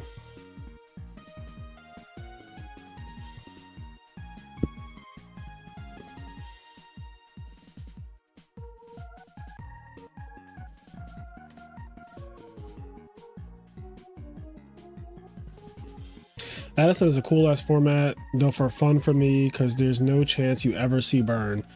Yeah, we don't really get too much burn in Edison. Like occasionally you'll run into somebody who's like hell bent on playing chain burn, but the deck usually doesn't perform well. So how did no one break Gigavice in the one future card 20? Well, what one card do you think will help Gigavice the most, Wayne, is the question. And bro, I'm crying. He said your skin too flawless, you gotta use foundation. I mean, my skin is, I've worked hard on my skin. It's not flawless, but my Korean skincare routine definitely does help, which is why you guys always see me usually looking very shiny, like right now, because I did my skincare routine today. But I am not wearing makeup. I am just wearing like moisturizer, serum, you know, SPF, you know, all the typical shit that you're supposed to wear on your face. I try to take good care of my skin because I'm getting older, starting to age and all that good stuff.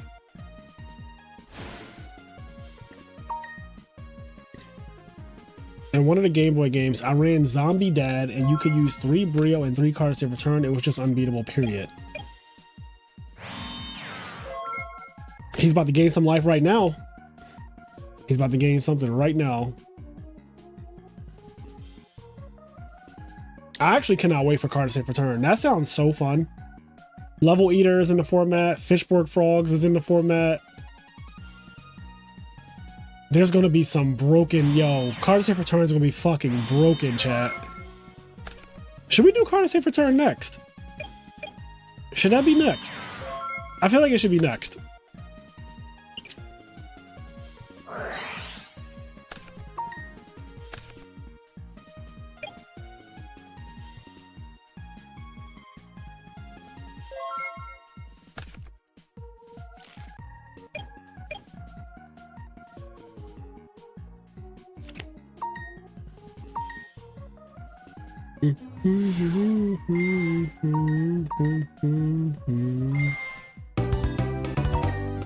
Rawnak wins the match. Damn, he won through mask and oppression. Frogs a little too good. There was no BLS involved either. It was just straight up, I'm just gonna beat you with frogs. Through mask oppression, bro. You can't, how do y'all, when y'all say things like y'all think birds are better, I just know that y'all are a little touched, because just tell me that you believe in beatdown more than the most technical broken deck that we have to offer. The writing has been on the wall. I get it, you know, your bird decks are they're played more, you know, there are more people playing birds than any other archetype in this format, but god damn it, just wake up. Just wake up one time, or don't, or just keep sleeping. We just had Hero Frogs win the last major, 256 players in California, literally this past weekend. Right before that, we had Deck Devastators won by Frog OTK. You can lead a horse to water, but a pencil has to be led, chat. Who else is playing? Okay, we just need Rawnak and Santi once Santi reports, since...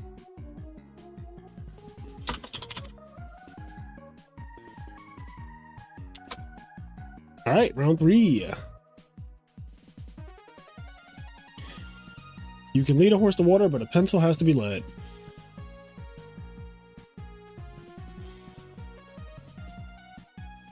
I told y'all he wasn't scared of oppression and mask.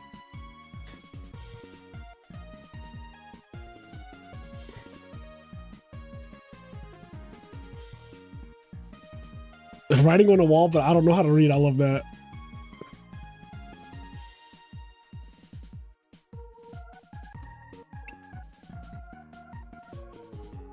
I have a hard time looking at my opponent and saying I summon Mickey Mouse, chain Goof Troop, and go questing.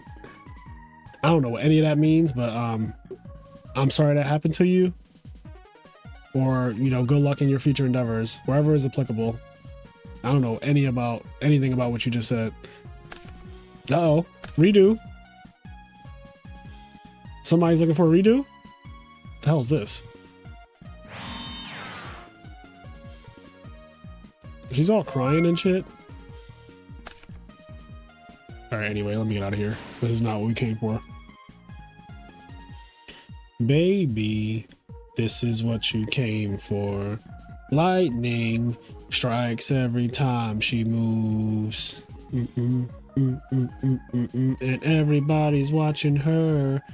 And she's looking like, ooh, ooh, ooh. Rawnack's undefeated, Wagamuffin, T-Man, Carl, wait. Carl!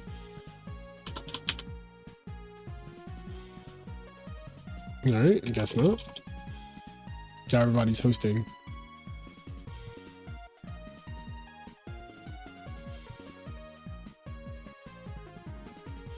Who else?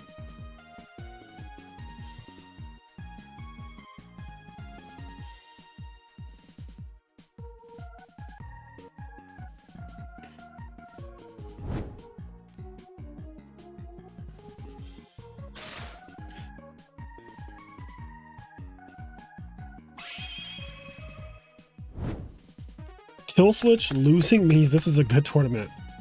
I'm assuming Kill Switch is your friend. How did Rog win? So his opponent was at 100 life points. Rog had Duke Frog on the field and he summoned a Swap Frog. Swap Frog can then send the Duke Frog to the graveyard to add back Unifrog, then he can extra normal summon the Unifrog and attack directly while your opponent's at 100 and you win. So, hope that helps.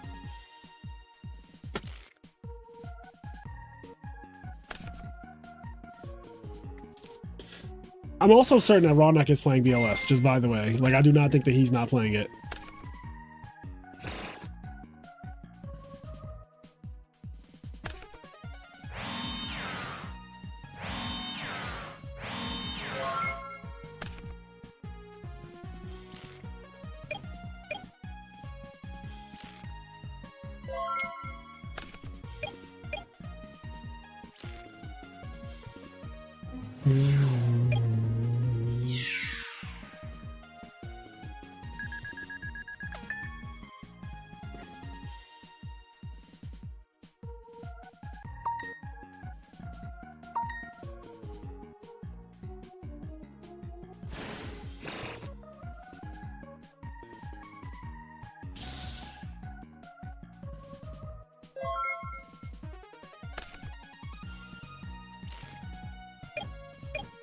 Didn't know Carl played GBs. Oh shit, he's playing GBs? I never thought I'd see the day that Carl will be playing GBs either. That is definitely, that's something.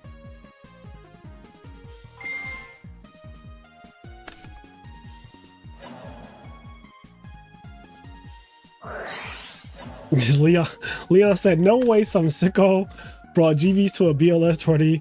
Can't escape that damn deck for shit. That is hilarious, but also very true. Damn, he rolled a 6. That's just rough. Uh-oh. What's this?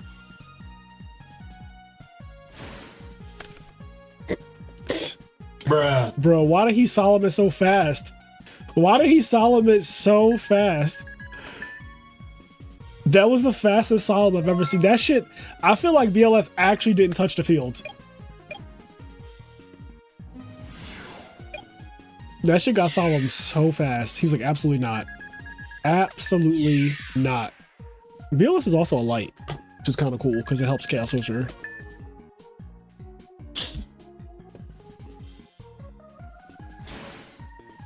It's funny that BLS is just another card that you have to Solomon in this format now. Like, it's just another card that you're like, oh god, they have this after Solomon, you know?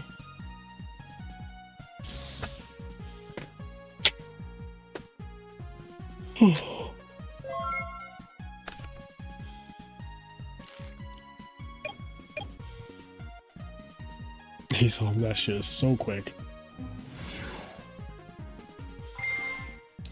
Sinjit. And he banished it, which... Banishing it is not terrible because that means that he can't recur it. Because the problem is, if this was summoned correctly, you could activate Return from Different Dimension on it and bring it back.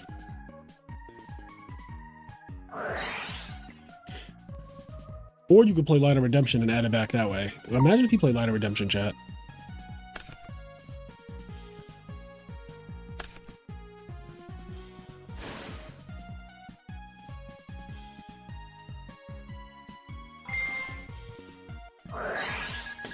Oh shit, Starlight Road on Demise. Now that is something you don't see every day. That has to be game, right? I guess Chaos Sorcerer gets you out of it. You can manage to Stardust and then it just sits there and walls off these two, and he actually has it. Wow. He actually has it. Holy shit. Now, realistically, Carl is going to immediately out the Chaos Sorcerer with, I don't know, Test Tiger, Smashing Ground, you name it. Bestiari. Bestiari in disguise.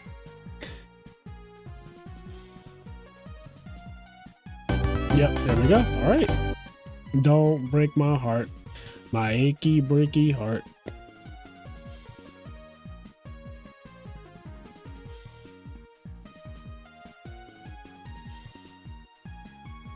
Chat, just in case you missed it. Just in case you missed it. Chat. I literally said this.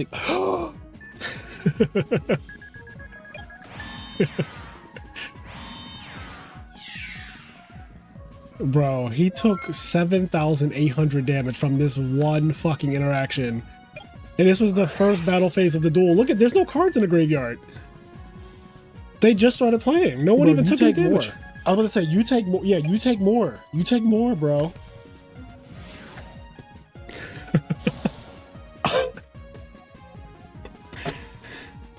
Bro. Yo! Oh my god! Why did he cook him? That is still the wildest shit. That was so ridiculous. BLS, Honest, or Stratos, you take 7,800, and then Akai you may face 2 because I have a normal summon. GG. No re. Imagine having an option to play BLS and then going, nah, like Christ at 5.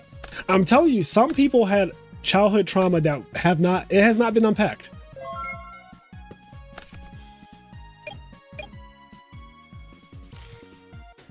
There is just childhood trauma that has not been unpacked, and you see it reflected in people's decisions in Yu-Gi-Oh! Very often.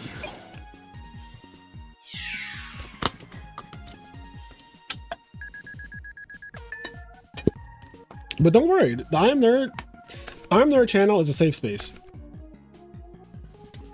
This is a safe space for all people who suffer from whatever you suffer from.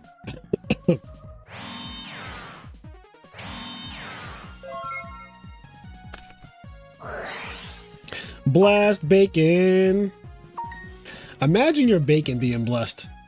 Swan, my brother. Some of y'all might not catch that reference. You can play BLS and Glads. Prisma reveals sandwich, sends Sang into grave. Prisma is light and sandwich is dark. Honestly, Virgin vibes, you kind of cook with that. And I would not be surprised if Carl was actually doing exactly that. Back in the day, they used to go Prisma, send Sang in with sandwich. Set Call It a Hornet and Crush card, and then draw phase, Call It a Hornet, Sang in, Crush card you for GG no re. That was a thing.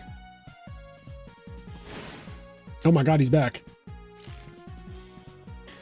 Bruh. Why is this so much damage, chat? Like, why is it so much damage? Why do you lose half of your fucking life points? He demands an answer.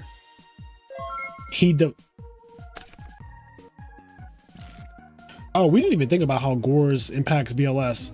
And by impact...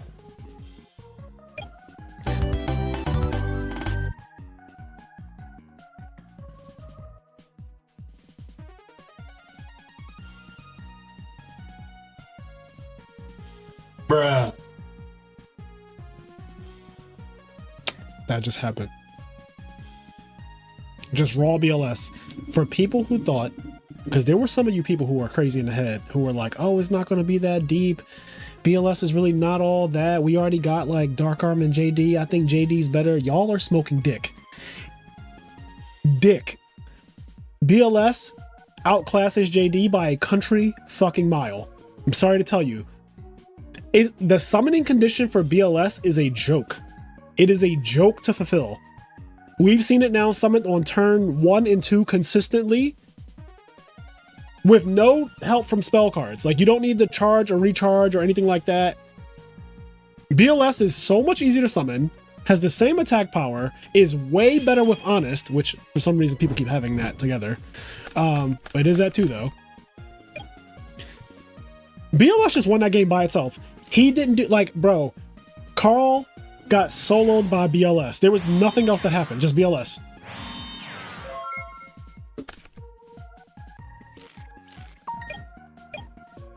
And people were like, oh, it's not going to be that impactful. Bro, people die in Edison format for less. They die for less. BLS is so nuts. Like, it's actually, like, BLS, some cards get exaggerated in, like, the history of the game or whatever. BLS is not one of those cards. BLS is not an exaggeration. It's not like, oh, it's past its prime and Edison is like, no, it's not. It's fucking ridiculous in this format. It's absolutely unhinged. Look at what he's doing. He's like taunting him, I feel like. Look at what he's doing.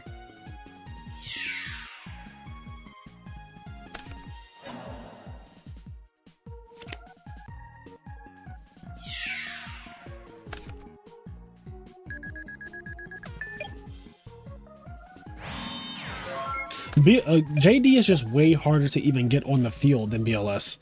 It is just way harder to get a BLS or to get a JD on the field. BLS is so easy to get on the field. That's the first thing. That's only one part of it. I think BLS's actual effects are like way more ridiculous than JD's. I'm sorry. JD is cute. Like the board wipe thing is cute. It's great. Fantastic. BLS, when it's summoned, usually ends the game that turn. Oh, don't worry, Rawnak. There is going to be a Sinister Serpent. You guys just have to be patient. 1 week at a time, chat. 1 week at a time. Don't worry. All of your dreams are going to be true. Card to Save Return, Ring of Destruction, Crush Card Virus, Chaos Hyper Dragon, The Forceful Sentry, Cyberjar, Tsukuyomi, Metamorphosis with Thousand Eyes Restrict. Because you got to do both at the same time. You can't just do one or the other, right? Don't worry. Don't worry. I'm going to make all dreams come true.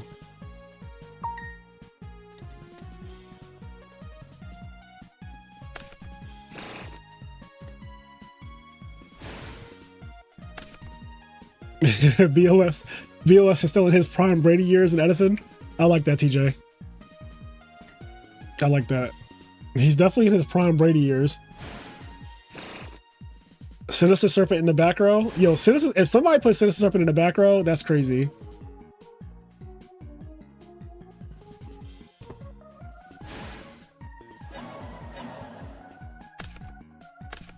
He's letting the people eat good. That's right, Matt. Sometimes you gotta let them eat cake.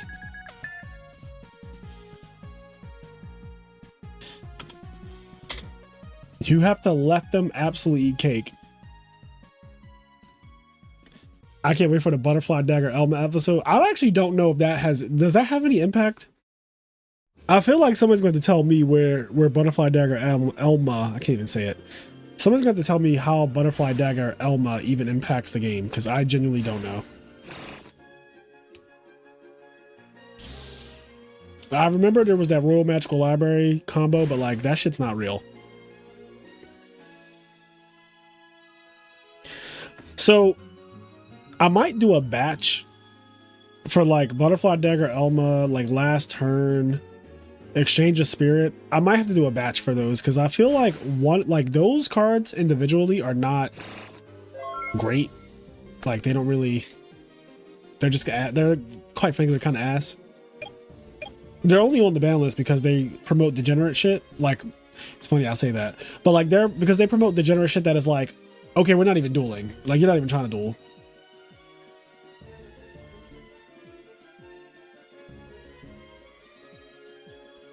Why the hell is Tsukuyomi banned in Edison?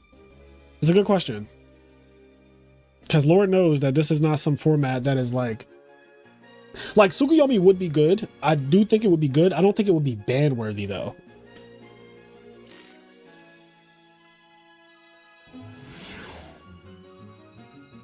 Like I don't think it's like, oh yeah, like we gotta ban Suk. But I do think Suk is good. I do think I don't want to get this like misconstrued. I think Tsukuyomi is very good. And I'm gonna say as much in the video. But like it will not be a 10, right? Like when I give it a rating, it will be nowhere near a 10. Like Tsukuyomi's not gonna be a fucking 10, obviously.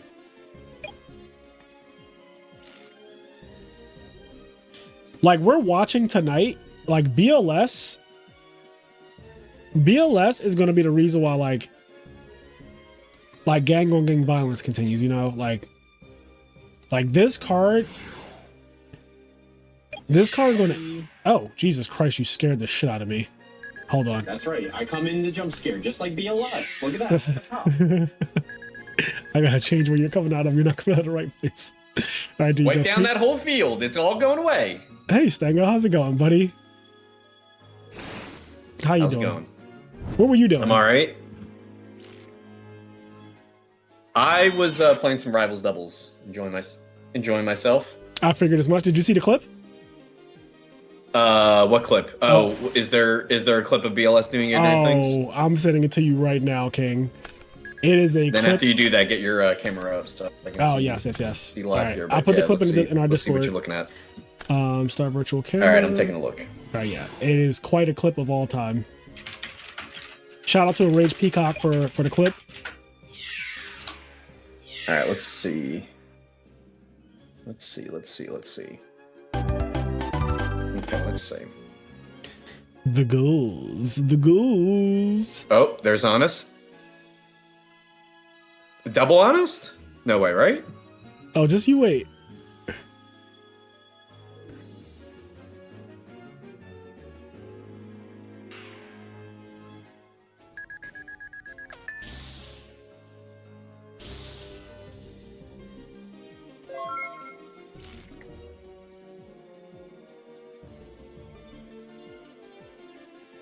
Caius for oh my god. That was the first battle phase of the duel too. Like if you look, the guy was at 8,000. You just got here. You want to see the clip, Ronnie? All right, Listen, I'll put the telling clip you right up. now, if y'all pass him with no battle traps, Oh, you're dead. you best reconsider. You're dead. All right. You best reconsider.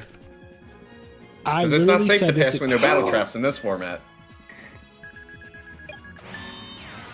So here it is. Chat. I literally said this. I thought it was going to be worse. I thought it was going to be double honest. Bro, he died in one turn. I Like thought he- we weren't leaving the battle phase. Bro, he died in one one battle phase, take all your life points is wild. Like, imagine summoning Stratos Bro, you and take passing. more. I was about to say, you take more. Yeah, you take more. You take more, bro.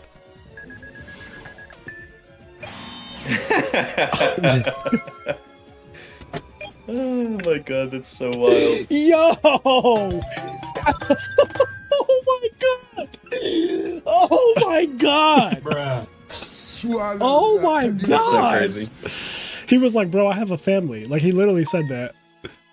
Oh, we got people with Thunder Kings out. See, now it's getting devious. Yeah, Now you people know, don't. yo, Stango, tell me BLS will not impact the format when there's fucking Thunder Kings Yeah. on the field now. Tell me BLS wouldn't impact the format while BLS is impacting the format. Like, BLS is literally causing people to play Thunder King Ryo, bro. Bro, people are gonna need their colon cavities cleaned out. Yo, he just with came. PLS's Yo, impaction. he just came down in his duel, and the duel ended immediately. It fucking ended immediately. It ended immediately.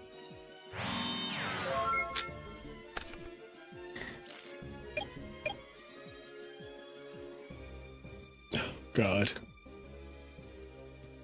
Oh my goodness, I love it here. it's good. It's real good. Yeah, Well, you know, it's not searchable though, so we're fine. Can't search it. yeah, exactly. I'm like, since when has that stopped the card from being broken? Fucking JD and Dark Armor out here, and everyone's like, oh, these cards are so ridiculous, and they're the best boss monsters ever, and they're not searchable. So what are we talking about? Like, when has searchable in Edison ever been the criteria for a card being good or not? This whole format is unsearchable. That's why the format is actually fucking so inconsistent. Which is why people love playing it, because it's not modern Yu-Gi-Oh! Where every card searches every card, searches every card.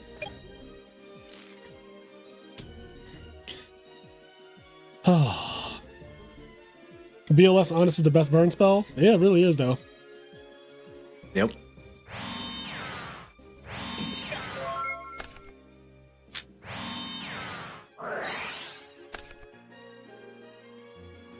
What's happening in this duel?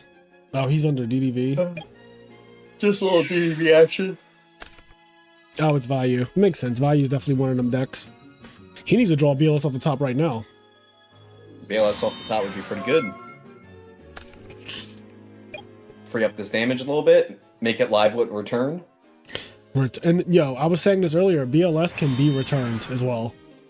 Mm-hmm. So when he gets bottomless or deprisoned, it's like, okay, he might be back. Yep. He's like Michael Myers. Yeah. He comes back next Halloween. Not Michael Myers. Michael Myers. Because BLS is Latino, in case you didn't know. That's where he gets the ponytail from. Michael Myers. You got sick from the LDS? So I've been sick for the last 9 days. I've been sick since Sunday, like not this past Sunday, but the Sunday before that. I've had a cold. Now I've recovered from the cold, but I still have like, you know, the mucus build up and all that shit.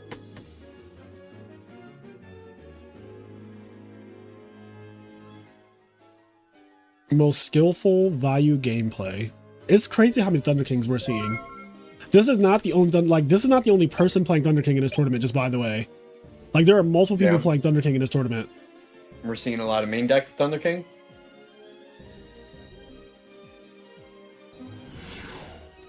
Maybe this BLS tournament can make a second appearance sometime because it seems like people like it a lot. People do like it a lot. But I think, so me and Stang will have a lot of work to do. We have a lot of formats to, or not a lot of formats, a lot of cards to cover before we start doing, you know, a card gets 2. I'm pulling up the Edison ban list right now because I just kind of want to look at it. Got a lot of ground to cover. We have a lot of ground to cover, Stinger. We have to record soon too.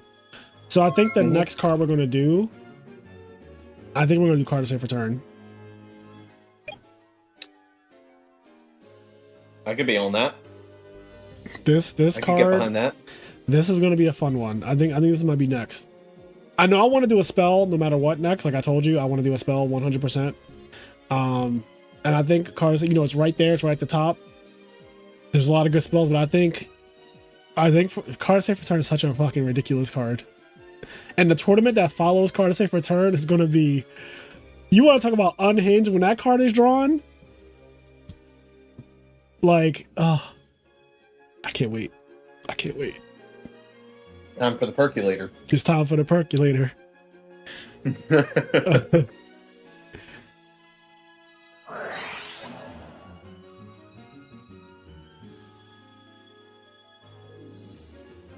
Mizuki, all I say is, card set for turn week, Mizuki's not going to be a one of in any zombie deck. I'll tell you that.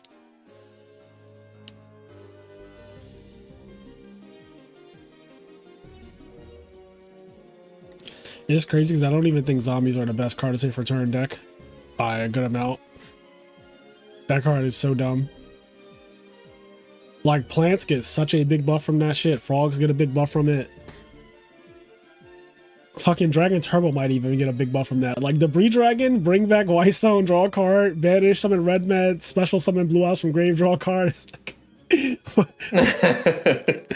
what are we doing? What are we doing? Like, what are we doing? It's like, what are we actually doing, bro?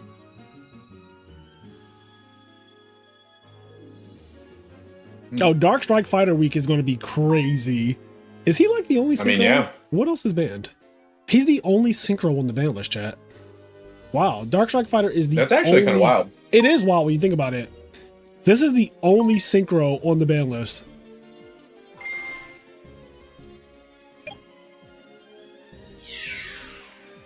Damn, so Dark Strike Fighter was like the first monster where they said this is too egregious. Like this is where we draw the line here.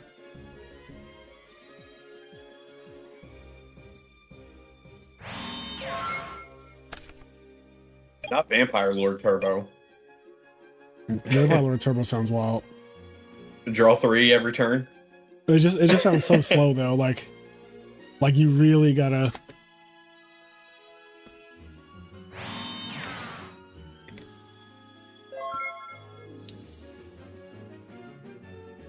Oh, you know what I'll do? So, oh, it's about to get unhinged, I go. Oh, it's about to get unhinged. I just had an idea. Yeah. Yeah. You want to Yeah. keep it close to the chest, or? I think I can say it now. For the Alright. card to save for turn tournament, it's not going to be limited to 1.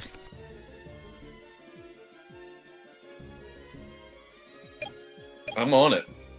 I want to I'm actually, about it. I want to actually see the card. It's not going to be limited to 1. I just decided. I just decided. I'm here for it. I want people to actually be able to build with the card in mind. That being said, it's not going to be a 3 either. But it will be at 2, like Black Whirlwind. Yeah, it's just Whirlwind. Yeah, it's just Whirlwind. What could go wrong, chat? What could go wrong? It'll just be somehow limited. And we'll do this a case by case basis every time, right? Like we could do this case by case. Like certain cards will be at, like BLS is at 1, right? Like we would never make BLS. We're not at getting 1. that crazy. Right. BLS 1. Card safe return though, 2. Like if my name is Mr. Konami, right? Yeah, if you're John, My name's Mr. Konami. John Konami. Yeah, John Konami, and I make the ban list. I'm like, you know what? I do like card safe return. Yeah. Let's not go a little too crazy though. We need still people to, you know, like our game. Yeah, exactly. Just enough though.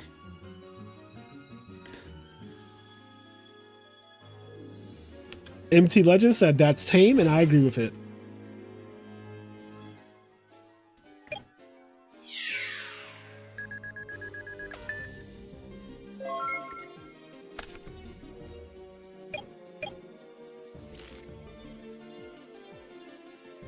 No, you can't do pot and graceful at 3 at the same time. That doesn't even. Then you're just like, what are you even doing? Yeah.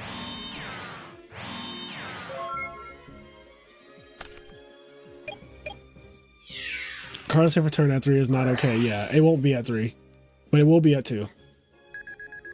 It'll almost certainly be at 2. I've decreed it. How many episodes in before the name gets changed and what could go wrong? No, I'm pretty good on the name What If. Unless, like, you know, like Marvel actually is like, okay, hold on.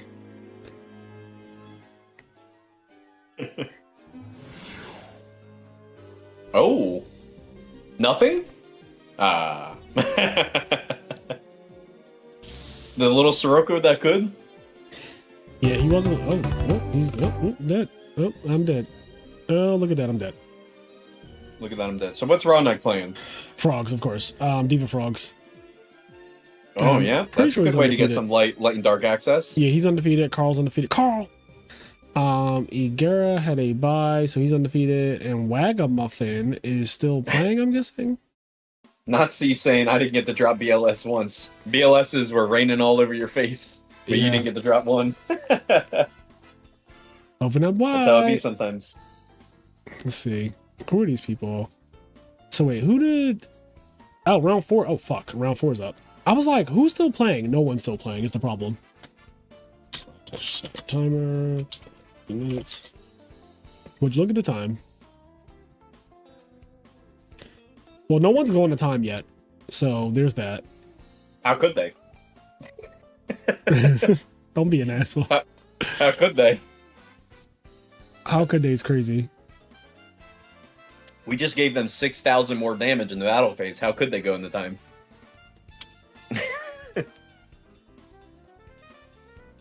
Going in the time with 6,000 more damage in the battle phase? It's crazy, right? Yeah. That's like grounds for... It got to be grounds for something. Yeah. It's like, I don't know what it's grounds for, but it got to be grounds for something.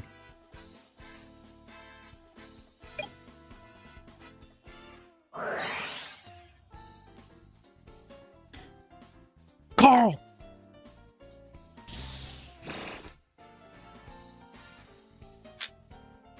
Carl wasn't loved as a child is wild.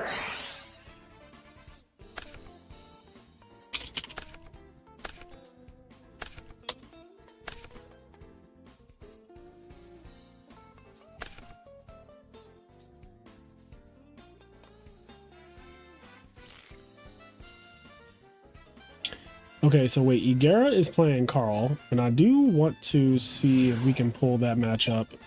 Even though Carl's playing GBs, I'm wondering if he's playing BLS or if he's just like, no, I'm just playing GBs.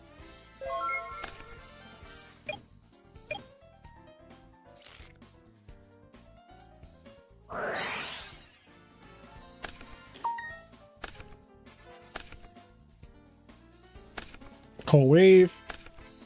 So we do have a new Shit Mills emoji or emote in the chat. So if you are a member, you can use this, which is Shit mills! Not shit mills. yep, right in the chat. It's not good. It's not good for the soul to have shit mills. It's not. Oh, I didn't even see. We have a shit mills emote. Yes, yeah, we do. Oh, yes. It's nice. We also have a Jet 2. Little Jet 2 holiday. Little Jet 2 holiday, okay. Sure.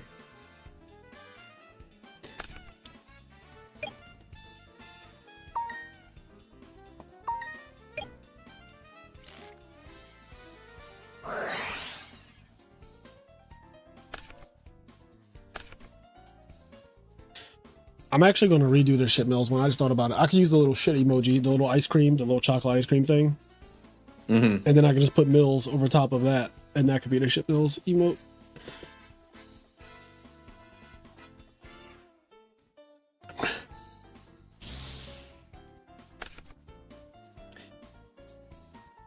Yo, TJ, why can you not use the pot of greed emote? Like, what's going on, bro? How come you, like, Enrage was able to use it, but you can't? It's so funny. What if Konami printed a card early, Maxi, Veiler, Crimson Blader? I thought. Would you appear in Future Vision if you were invited? What would you play? Ronin, Toad, or Totally Awesome? What the fuck is Future Vision? What are you talking about? What is that? I think that's I think I've heard of this. It's like some Yugi tuber. They do some kind of like Edison tournament with modern cards. So what we do? I believe so. I don't really know. Let's say, isn't it? We do that on this channel, like multiple times. Puppy Churro is playing against. Okay.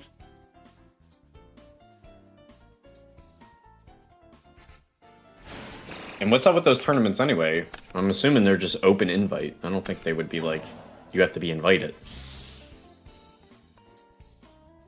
It's a YouTube series where homie invite Yu-Gi-Oh YouTuber to play Edison with one set of advanced cards.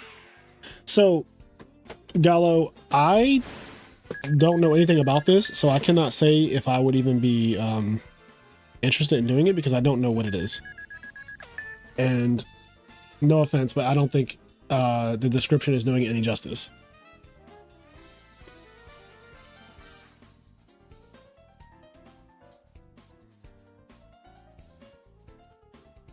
So yeah, I'm not too, I can't say I'm too interested in whatever Future Vision is, but I mean, we do that type of stuff on this channel already. And I enjoy hosting and doing tournaments where people play future cards all the time, as you guys know and have seen. We did one recently. We did a tournament where a Dragoon won. Red Eyes Dr. Goon. It's fun. Go have a look. Yeah, maybe some other day.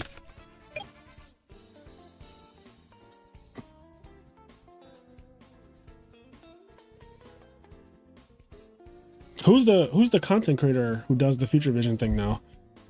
Like, I'm curious because you haven't said who actually is the person doing it or behind it.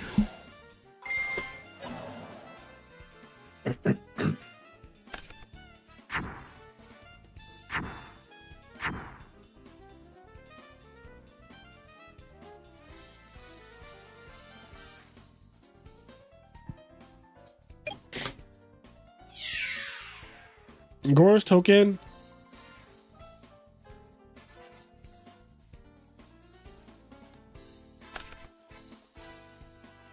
The Gore's token is light. It's Scarlin. Yeah, I've never heard of Scarlin before. I don't know. I really don't know who that is. Can't say I've heard of that name.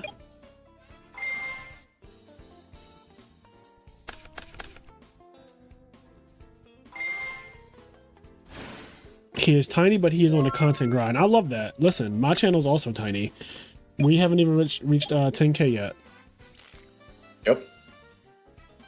When it comes to YugiTube, you got to be close to 1 million. There's only one person close to 1 million. Yep. And did he pass it yet? Did Team Sam? Did Team Sam get there yet? Oh man, he must be dummy close if he hasn't yet by now. He was over. I think when I saw it was like 800, it was like 980 or some shit. Oh, right? Okay. Well, if it's there, then I mean, at that point, you're at 1 million, right? Like, I believe he's around like 980. Let's say. Almost time for the Ronaldo cut. Yeah, that's going to be a interesting day when I have to cut all my hair off and go bald for the sake of my YouTube channel. That's going to be great. Okay, not 980, 932. Okay, so I mean, yeah. Gosh, only 932? Right, 900. Bro, I'm trying to get the 10K. This man has 932,000. He could give me 10% of his subscribers, which is like a little over 90,000. It's 93,000 subscribers. He can give me 93,000 subscribers, and honestly, he wouldn't even miss it. Wouldn't even miss it. Like, he can give me 90,000 subscribers and it'd be like, still fine. Still an enterprise at that point. A bald head is a sexy man haircut. It is. And at some point in life, I'm probably going to have to go bald anyway, right? That's just how life tends to work. I mean, most men lose their hair eventually. True. I already said if I ever end up going bald, like the signs are showing, I'm not holding on to it. Like the moment it starts looking a little rough, we're just moving on. Yeah, I mean, yeah, Just gotta move on. I mean, we have beard. Me and you both can grow facial hair, so like, we're not. The beard it saves. Yeah, the beard. If you have a beard, you can handle being bald. Yeah, if you don't have a beard though, and you go bald, it's a little rough. It's a little rough.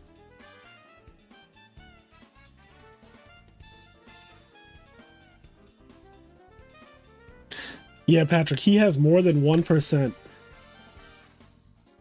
Like, if you take 1% of his subscribers, it's actually more, because I think 1% would be what, 9,300, and we're under 9,300. So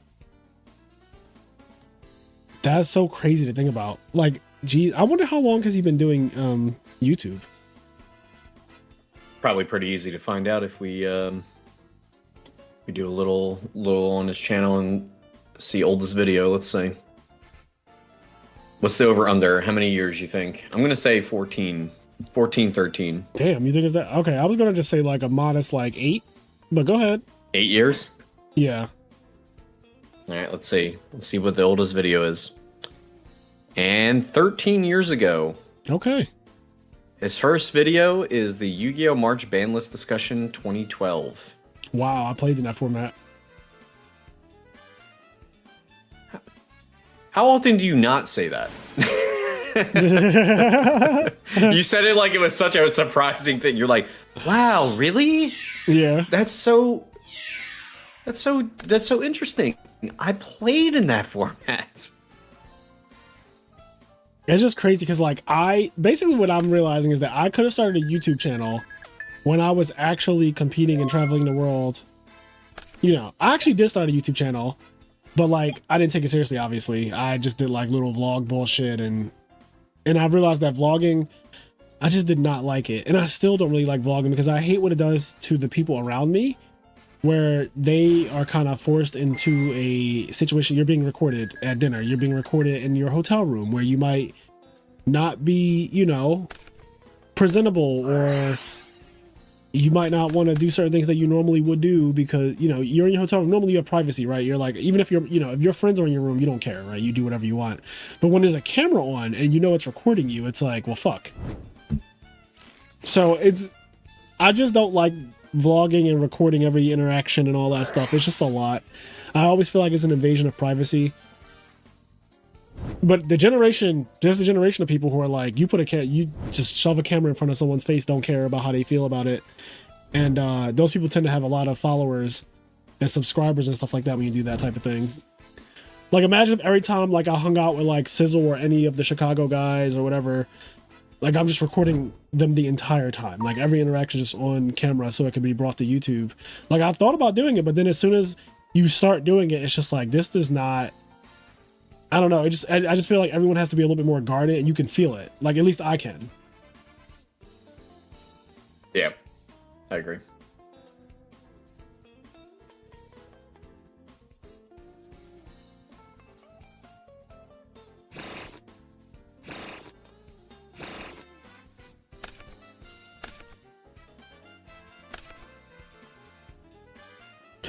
Baldness is totally genetic.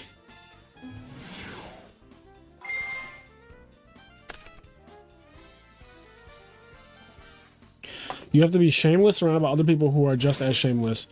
Yeah, and a lot of my friends are not really camera people. Like, Gary doesn't really do cameras. He doesn't really do, like, the whole being recorded thing. Cairo's gotten a lot better at it over the last couple years, which makes sense. Kenny's good at it. Kenny's good for it. Stego, I also think you're great at it, too. But then, like, Sushant, not so great with cameras, not so great at just being recorded. Sizzle's funny to me because he's just so awkward and adorable. But I don't think like a camera, you know, every interaction, you know, a camera is like the thing. Like certain people are just like, this is not the thing. As cool as it would be to like see what goes on the day before a tournament. Like when I was in Chicago, I did record a little bit. And then I just completely stopped and forgot about it the entire weekend because I was like, I'm dueling now. I'm in a tournament. You know, I'm trying to top. I really wanted to top with Froggo TK, so I was really focused. So the idea of pulling my phone out at any point was just like, no. Thank you, Ronnie. Yu-Gi-Oh! Origins was the best Yu-Gi-Oh! Articles ever. One day I should get back to writing that. Or maybe I could just do the video version of Origins. But I would still probably want to write it out and then tell it on the channel as opposed to like just telling it from the top of the dome because I'm not going to remember all the details if I just try to do it that way.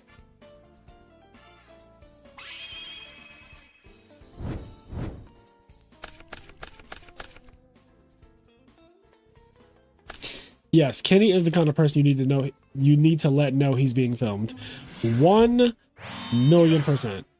I make sure that if I'm filming Kenny that I let him know, like, yep, we're recording.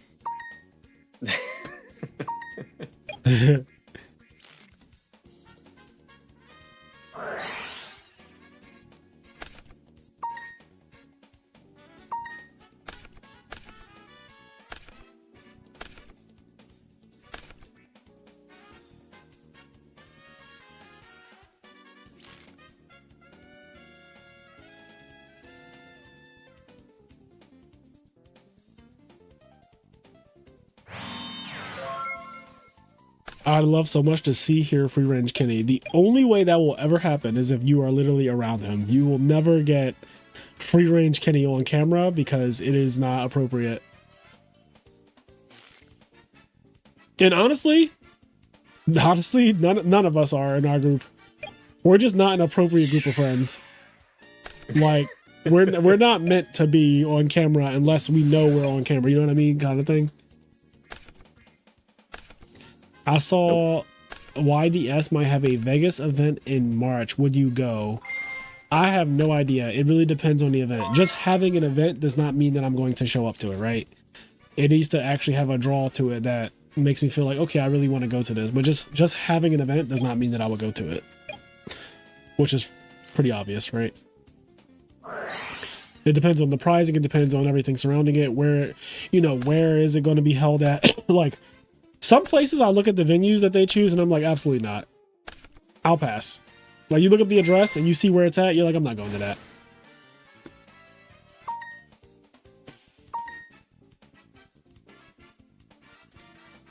What specifically about it? I missed that part. No, he just said there's an event happening in Vegas in March. Would you go? That was it. That was the question. I was like, well, I don't know because I don't have any details besides that it's in Vegas, which is not a selling point. Right. Like it really depends on pricing and venue and what, like, yeah, there's a lot that goes into it. Yep. Like the making the decision Especially to travel like, across the in a country. sense. Yeah. Yeah. Especially since like not Konami events, like with a Konami event, you're always going to get a convention center. Yep. Every time. With a local event, you might be getting the worst card shop ever. Yep. Or you might end up in a dance hall or something with no air conditioning. Yeah.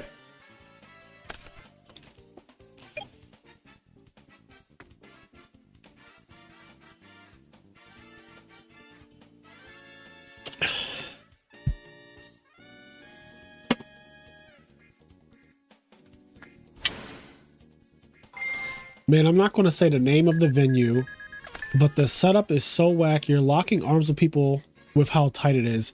So I really do hate small venues where you can't spread your mat out and you and the person sitting next to you are like literally rubbing elbows basically to duel, and I just hate that.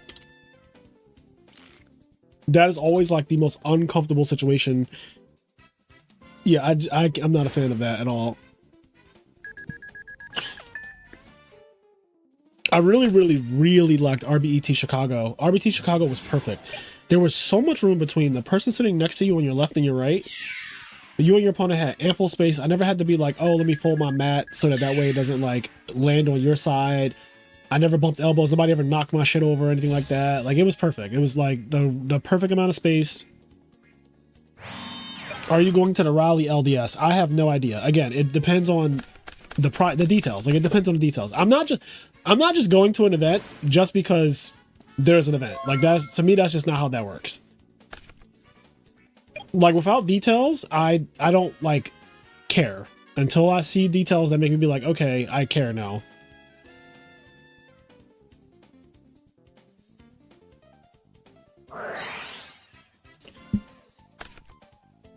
Like, I would hope that people, if you're spending hundreds of dollars on traveling and hotels and everything else, if you're spending hundreds of dollars, sometimes even $1,000 to go to an event, that you actually, you know, care about the details before, you know, going, because at least I do.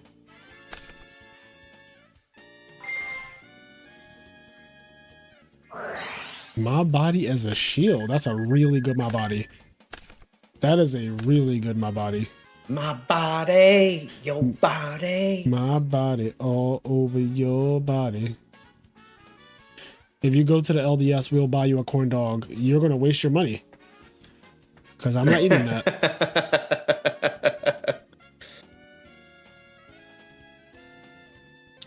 We're not gonna take it.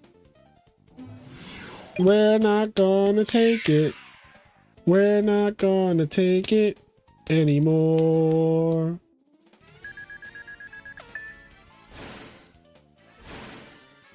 He said, I need my life.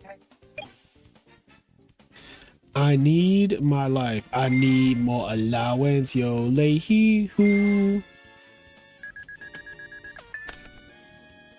We've seen, okay, in this live stream, we've seen gores dropped on JD specifically multiple times. And it is kind of funny because it is one of those like world's most useless interactions. Unless you are dropping your opponent, you're making them pay 1,000 so that they can get brain controlled and killed. Or if you're protecting your life points so that way like you don't take 3,000 directly and then you reversal your opponent, then it makes sense. But typically the gores doesn't do a single thing like we saw previously on the stream. Like, it doesn't do a single thing and then it's just like, oh, okay.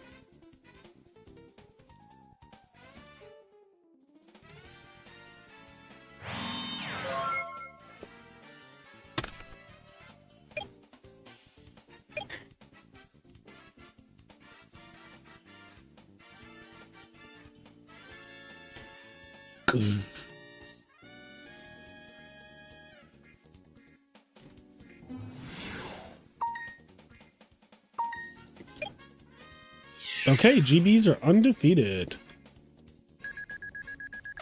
GBs, GGs. GBs.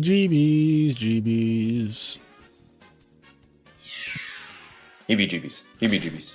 That's what I was thinking. Oh. The Hebes and the GBs. The hip, a hop, a hip, a hit, a hip, tip, hop, and you don't stop. Rocking to the wang, rocking the boogie. We getting a little punish for not attacking 3,000 first? Just a little bit? Just a pop, because it definitely should be 3,000 first. We're just getting a little punished. Oh no, beckoning. Oh god. Oh god. Oh god, what's in there? Uh-oh. There's Double Honest and JD, and he only has one card though, it looks like, right? Yep, it looks like it's just JD that's coming down. Oh, snappers! Wow. Snappers! Now what's crazy is he took the one Top JD. deck BLS! I was about to say, but bring where's it here! Yo, how savage would it be to just add back Honest and say I'm drawing BLS? Stego, tell me you're not about that life. Yo, I can't watch. yo, he's doing it. He's going for it. I mean, he really crowed can't crowed his only target though. So like, he really did say all you can do is get back honest. I can't watch. Oh, it's just a Lila. Oh. Oh. Oh. Oh. This is still Jesus. this is still really scary.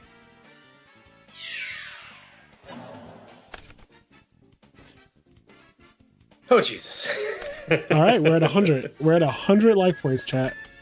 Holy shit. He was like, I'm just gonna draw BLS.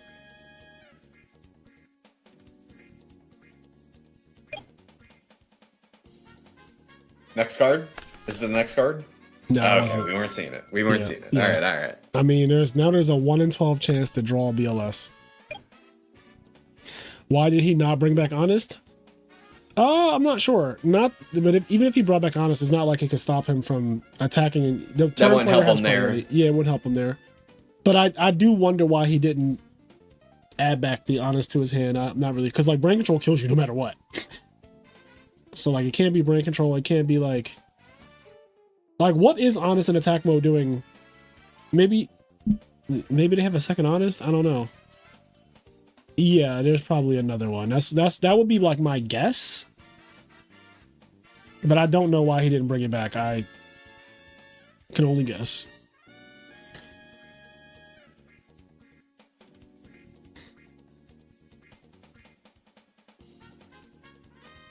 All my exes live in Texas, like I'm George Strait.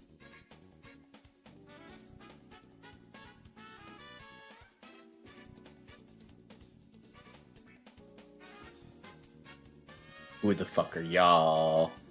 I cannot wait for Carter Return tournament. I need it. Everywhere and back, but I'm doing me. what a great song.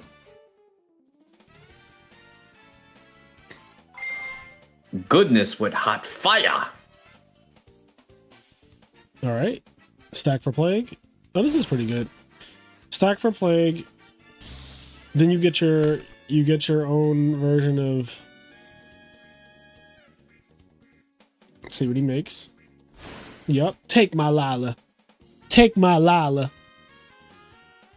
So he's gonna take the Lila and mill 3. So whatever he stacked is gone forever to the Neververse. Unless he doesn't take it, in which case. I want to go on. In which case, why are we summoning Yugioh if we're not taking, right? Mm-hmm. I want to go on. Jungle Beats. I mean, it does put Dominique on. You need to draw something right now. Like this very second in order to not die. Uno, dos, tres. He milled his BLS. Oh, they both hadn't seen their BLS. Wow.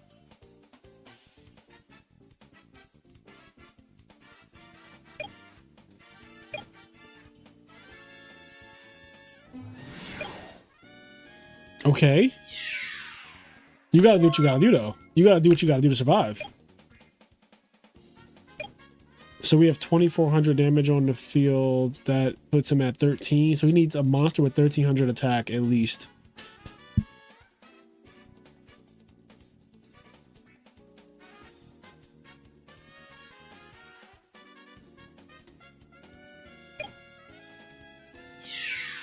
Wow. But he does get to take it. Not the plague revealing itself. Yep. I mean, it had to attack All right, let's Delilah, see. otherwise he would have died, so... Yep. Where's the BLS at? Is it still on the table? I don't know. Synchro for Colossal Fighter there in defense mode might have been the play. Let me check for Aaron. Yeah, Aaron's in the grave. I think Synchro for Colossal and defense is like fine here. You're at 100. Because like they could rip, he could have ripped BLS, and you're at 100. Unless there's a Gardener in here? No, there's no Gardener. So yeah, I think, yeah, anyway. All right, let me just mind my black ass business. Oh, Gary's in game 3. Game Trace. But yeah, what you were saying earlier about people on camera. Some people are just not willing to get into character for camera. Yeah. Yeah, the camera 'Cause you does gotta- call for a certain thing. Yep. You gotta pretend to be like. It's not necessarily hard for our friend group because I think our friend group is very interesting and funny people. Yeah, I agree. But like, there's also like some performativeness to it where like you need to have the camera, the audience engaged in what you're doing. Yeah, because we all could just play games quietly and super focus on them and not be entertaining at all. Yep. Which is what I think sometimes people don't understand when they're watching dueling videos on the channel and they're like, oh, like you had lethal here and you could have done this and this and this. And I'm like, okay. I was too busy saying Drake's meat. Yes. Like we were too busy talking about Drake's meat. And you could either watch a video where I'm completely silent and I duel at peak performance, or you can watch a fucking video of me actually speaking and being an interactive human who's entertaining to you, as opposed to me not saying it. Because I could just not, when I duel, like if you actually have seen me play in a tournament, I don't talk. I don't say anything because I'm using all of my brain power to play the game to the best of my abilities. And my abilities are quite formidable, if I do say so myself. But I never talk during the fucking tournament because there's no reason for you to be talking. And it's like, if you want to watch a duel where the person doesn't say anything, then just go watch replays and just play them. Don't even fast forward them. Just let a replay just play, and it will be the exact same thing. But if you want me to actually speak, expect me to misplay, expect me to miss things, expect there to be all kinds of like procedural errors and shit like that, because we're not 100% focused on the duel, because the duel is secondary to entertainment. Yep. It's always going to be secondary. The duel is always going to be secondary. Yep. I think that's a big thing that a lot of people miss. Yeah, that's why I said they missed the plot. It's like, okay, you are commenting on a Master Disaster video about a misplay, as though me and Kenny are not literally just sitting here acting the fool, like just acting the absolute fool the entire time. It's like we have videos on the channel where I play in tournaments and you literally get to see and go through every single round, my thought process, the plays, what I was thinking, you know, all of that, right? And those are like the hyper competitive videos that are on the channel. And then you have things like Master Disaster, which is like, clearly it's called Master Disaster, and I'm puppeteering one of my best friends.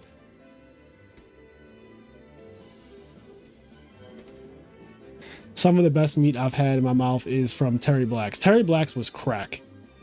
I'm salivating at the thought of Terry Black's because it was so good. Like I kind of wanted to fly to Austin this weekend and just get some, but I have a 1K to run.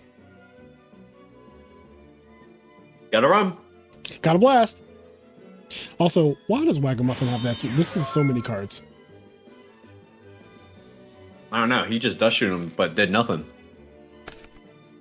How are you gonna dust shoot somebody and just do nothing? Sometimes their hands are scary. You ever dust shoot somebody and you see that you lose?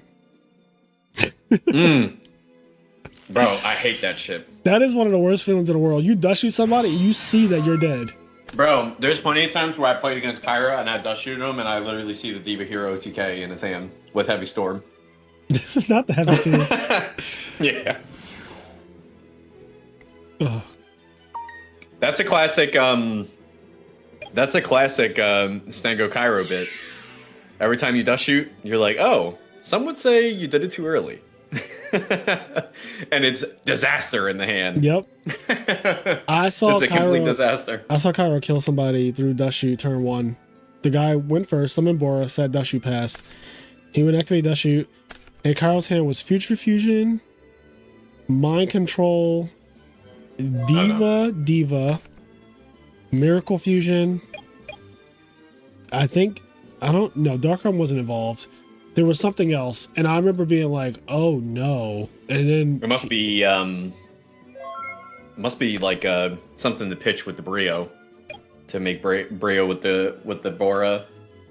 Well, he had Mind Control, Double Diva, Miracle Fusion, Future Fusion, and one other card. So his opponent put back a Diva, Kyra went Future Fusion, Send Malicious, Banish Summon Malicious, Summon Diva, Get Diva, Synchro, make Colossal, Mind Control, take your Bora, make Go Yo Guardian, play Miracle Fusion, you're dead. Yep. And I was sitting next to the guy. So I see the guy's hand. I'm like, oh, he opened up Dust Shoot. He opened up, he had Kalut, Bora, things like Blackwing things, like regular Blackwing things with Dust Shoot. And then he just died that turn. I was like, yo, that is fucking crazy. Never would you have thought with Bora, Kalut, Dust Shoot that you were going to literally die this turn. Like, I bet you didn't think you were going to fucking die this turn. Yeah, not even like maybe we could pass off like, oh, like your field gets broken up in like a strong way. Like, Right. No, like no more game. Yeah, like no more game. Like there was no more game. Like he saw the hand and was like, and he started like writing it down too. And I'm just looking at Cairo like, and I'm looking at the guy like,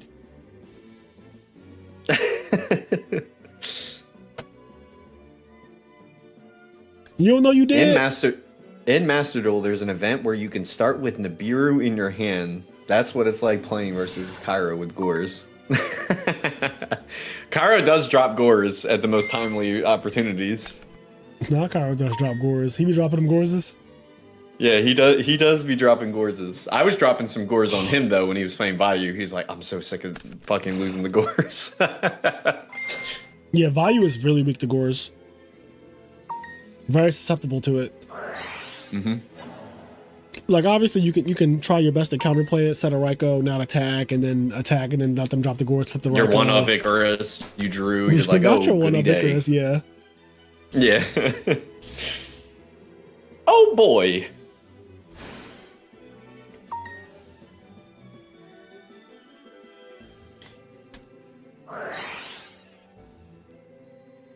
TT. Do you love me?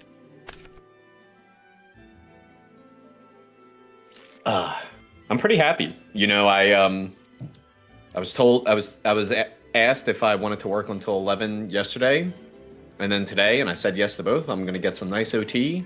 Barely doing any work. I was gonna say 11 p.m., but I guess that's what you mean, yeah. Mm-hmm. So you're working Yeah, I until normally 11, work- but you are getting overtime for a time and a half and all that good Yes. stuff. Yes, I'm getting 4 hours OT. That's gonna be nice. Love that. Yeah. I usually work 11 to 8.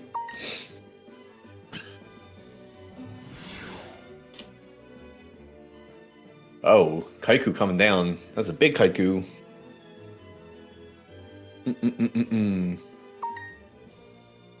Yeah, we've seen a couple Kaikus tonight too. That's just I mean, we've seen hey. Kaikus and Thunder Kings, which is it's so Wait, crazy. did he not attack? I don't Oh think no. I don't think he did. Oh no. Yeah. Magic Cylinder? Yep. You seen it here first. My man trying to negate BLS attacking by any means necessary. Sakuretsu armor's in his deck even. Cylinder BLS is wild. So he didn't attack. There is a backer here. I wonder what it is. Because of his deep prisoner, he could have summoned this Sirocco, right? So where did you buy this hat? I bought this hat from Essence years ago. This hat is old as shit. I think this is a 2018, or it probably says. Is it? It probably says a date on there somewhere. Nope. No. Nope, Okay. no date there. Well, it's from like 2018, I want to say. But it's from a website called Essence. SSENSE. BLS honest into second attack cylinder. That would be nuts. Because that's when he's the biggest. Someone call an ambulance. But not for me. But not for me. That would be rough. Like you let them purposely attack over one of your monsters with honest, and then when they come in for the next attack, you're like, so what's he at again? 6,000? Oh, you're at 52? GG. Solemn? Question mark? Book? GG. GG. Chain deck heavy. Oh. Shit banish. Damn, that's a card to banish right there. Yeah, that's a shit banish. There's no way to get that back. I don't know why. It just occurred to me like finally that he's playing against Gary. It's true. Gary's just here playing Value Turbo. He's just like, I'll take a BLS to go. Yep. Can I get a BLS to go? Can I get it to go? Can I get it to go? No. I already have food at home. I got Value Turbo at home. But Yeah. I'll take a BLS to go. I like those. I like coming here for the BLSs. They're You guys have fantastic BLSs.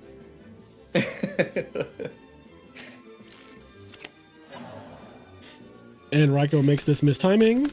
Not that he had anything to get anyway. The question of you're at X amount is definitely like in legal like if you were going to get arrested like that could be co-signed as like a verbal threat when someone asks you what are you at.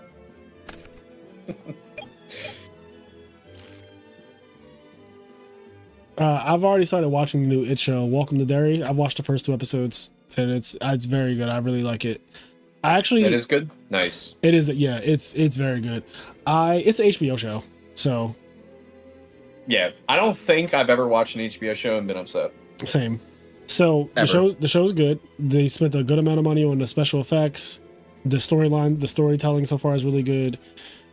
It's savage. It's very dark. Like it's the same as it always is. It is killing kids, right? Episode 1 opens up amazing. It ends amazing. So episode 1 is crack. And it gets you like, it's exactly the kind of episode 1 that you need. I think HBO is so good at mastering the episode 1. I think they're so good at that. Like Game of Thrones episode 1 is like one of the best. Great podcast idea. What's The that? greatest episode ones. Oh yeah, that is a good idea. I mean, Game of Thrones is in there. Bro, I think Invincible's episode 1. Episode 1 Invincible is Yes, is so OD. Yeah. Like Yeah. literally out of this fucking world, cuckoo banana.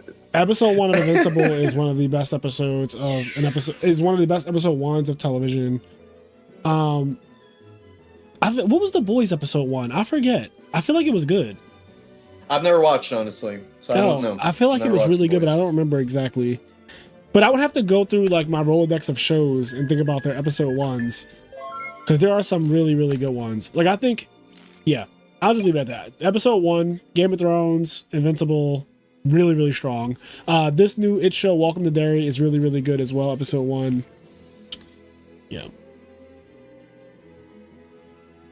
Oh, what I was gonna say is, so I randomly watched on Sunday the 2 It movies from 2017 and 2019. Oh, the remakes. Yep. Yeah, I've randomly watched both of those back to back. I had a company, and we decided to watch those 2 movies, which was unexpected. It wasn't even like an intentional thing. But first, we watched Welcome to Derry, and he was so confused on like what time period it was. Like, was it before the It movies or is it after? And I was like, I don't know actually. And then I Googled it, and it said that Welcome to Derry takes place, I guess, 27 years before the It movies. So this is actually a prequel, which is really cool because It only shows up every 27 years. Right. Yeah, that is pretty cool. Darkham gets solemned. Get him out of here. Yeah, in my opinion, at the very least, speaking for my own self, The Last of Us show is amazing. They finally did a video game like adaptation show, right? Amazing show. That's episode 1. Episode 1 of that is insane. Like where the outbreak happens and then his daughter. Yes. No, that is Bro, an insane. the literal fucking talk show like interview of just like, Yep. oh, what would happen? You'd be like, we lose. Yeah. And it's like it's so like surreal and like Yeah. he's like, oh, I guess we lose, huh? He's Yeah. like, We're we talking lose." about amazing episode 1s. The Last of Us season 1 episode 1 is peak television. It is.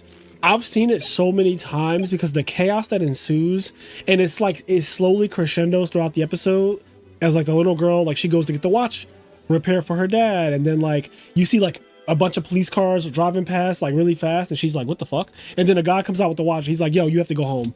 We're closed. And she's like, what's wrong? It's like, we're closed. Go home immediately. And it just builds up this like, oh, it's so well done. And then, oh my God. That's one of my favorites. The Last of Us episode 1, season 1 is one of my favorite episodes of television. I love that episode so much. I've seen it probably 10 times. The episode of that is Brain Kai's game, yeah. Cyber Dragon doing his thing. I cried too. I remember I'd never played the game at that time. I've beaten it this year actually.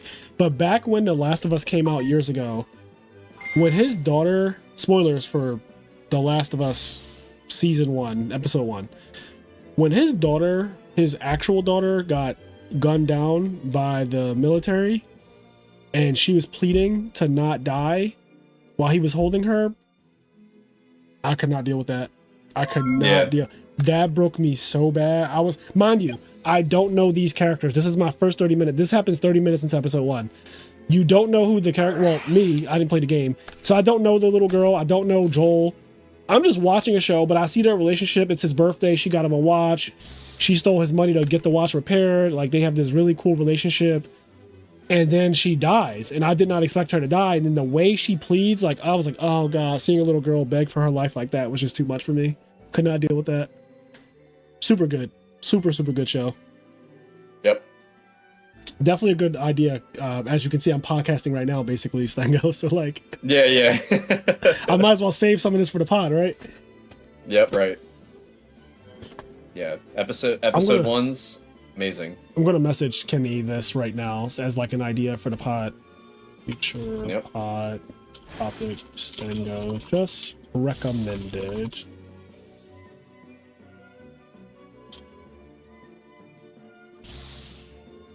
Also, best pilots could also be anime too. I think Demon Slayer episode 1 is insane. I think Attack on Titan episode 1 is insane. So like Game of Thrones, Demon Slayer, Attack on Titan, The Last of Us. My personal things. The Walking Dead is also pretty good. I'm a good fan of the Walking Dead pilot episode. Yeah, the Walking Dead pilot is really good. Oh, yo, Dexter. Dexter's really good. Cracked. Yeah. Oh, Dexter is so good. Any show where it pretends like episode 1 is all normal, and then you find out something about the main character that you've been following the whole day, and they're just not normal at all. Nope, not at all. Another show that does that really well is Mad Men. Mad Men is just a show about the 60s, basically, and it follows this main character called Don Draper, who's like this executive. He's an he works at an advertising company. He's a top executive guy. You watch this episode, and he seems like a perfectly normal guy, upstanding guy, and you see him go out on like a really nice date with this woman, and at the end of the episode, spoilers from Mad Men episode 1, season 1.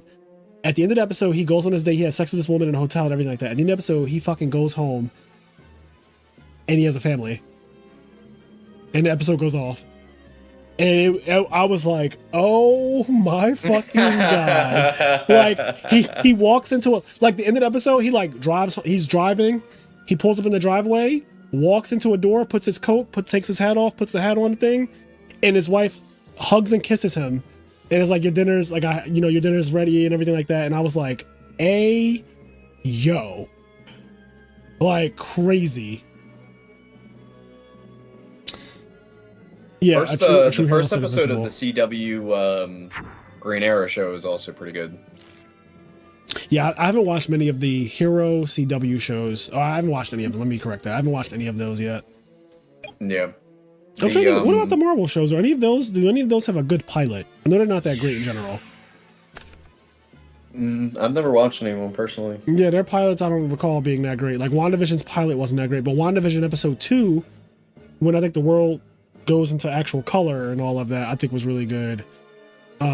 Loki episode 1 I wasn't like blown away like, oh my God, I can't stop watching this now. The episode 1 has to be an episode that makes you feel like you can't stop. Tokyo Ghoul is a good one. Billy saying Tokyo Ghoul's up there. I'm gonna write that down. The main trigger point for like episode 1 for me is that my girlfriend I was with previously, she was like kind of really not interested in the idea of Invincible, but I already saw episode 1, so I knew the ending. So I was just like, listen, if you watch episode 1, and I know everyone says this, but seriously, if you watch episode 1 and you're not interested, Yeah. you don't have to watch anymore. Yep. And as soon as it went to credits, you know how it is. It's completely silent after what Omni-Man does. Yep. And she looks over at me and she's just like, well, now I want to know more. Like, why did that just happen? Right. A True Heroes to the Promised Neverland. I just wrote that down. A Promised Neverland episode 1 is crack. Oh no. A fucking BLS on BLS violence? Oh god, it is the BLSs are fighting in the streets. Looks like the tournament's heating up. I'm heating up. Heat it up. That's crazy because Kenny's already on there. That means I'll be on the podcast. That's true. I'm already here, so that means I'm on the episode 1 episode. Yeah, we keep seeing BLS on us, bro. Episodeception. Oh, yo, Prison Break. Prison Break's also a really good episode 1. Never seen that show. It's a great show. Falls off severely. I love the Severely. But it's a great show. I love the honesty. He's like, it falls off horrendous. Like, see, the thing is though, is that like it doesn't fall off so severely where it's like for me, I can like accept it because I don't know how you all feel, but like when it comes to bad shit, I can go along for the ride Me too. for just like Walking I can Dead. get invested in it where I'm like I can accept it being bad.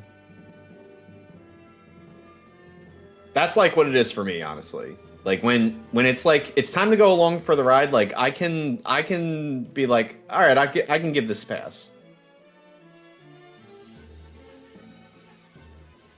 Not many people can sift through the bad shit because like, what did I watch? Like Dexter later seasons, like I know it's not good TV, but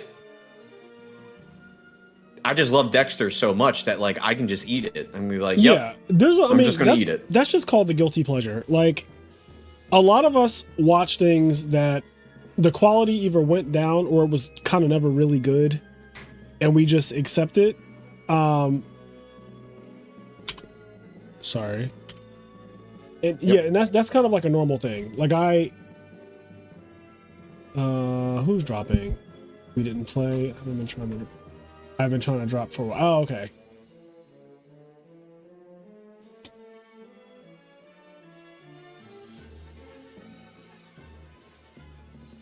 Yeah, like honestly, you'll never get me on like watching Dexter was a waste of my time. There's just no way I'll ever say that. Yeah.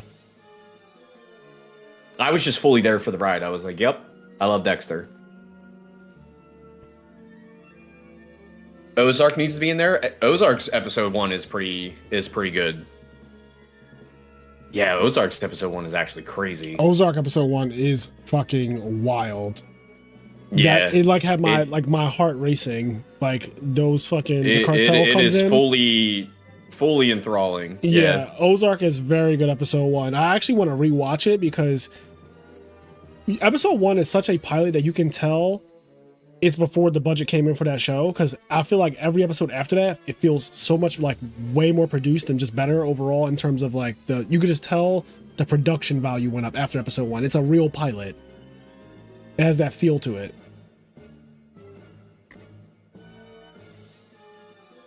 Like when they actually make it to the Ozarks, that shit it turns up. It never slows down. All right, I really want to watch Carl.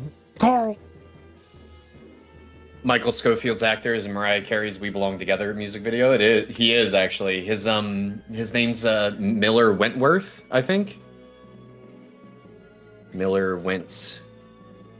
Wentworth Miller. He is randomly in that music video. That's a funny little lore drop. Zoran Mandami won. Oh, That's not a surprise. yeah. They said that's why I was like, oh, yeah, shocker. He was like 93% going into today. He was absolutely Goomba stomping the polls. Like it was not. I was like, the only way that he doesn't win is if they take him out. And he's still not in the clear yet. This is America. Yeah, this is America. Yep. Don't get you slipping up. Yep. Don't catch you slipping up. This is America. Like it. Public figures. Yep. Yeah. Yeah, Dexter new season's pretty great. I'm a big fan of the newer Dexter shows. And the prequel. The prequel I also like. But like I could see some people kind of calling that like slop TV in some ways, and I'm like, it's fine. Like you're not gonna get me on anything Dexter that I won't like. Just won't happen.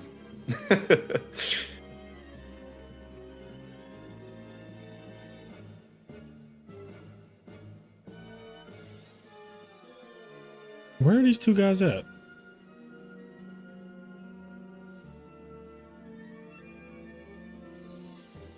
All right, I'm going to put this on for now, but I do need to find this match.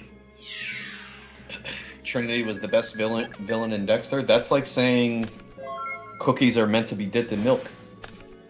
You're just stating an obvious fact.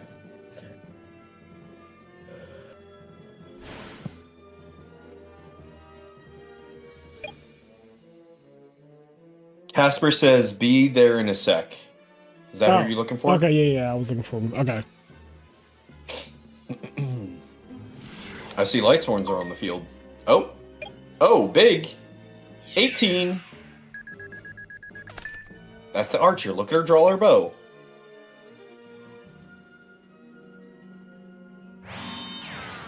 The flashback Dexter? Yeah, that shit's so dated, but it's like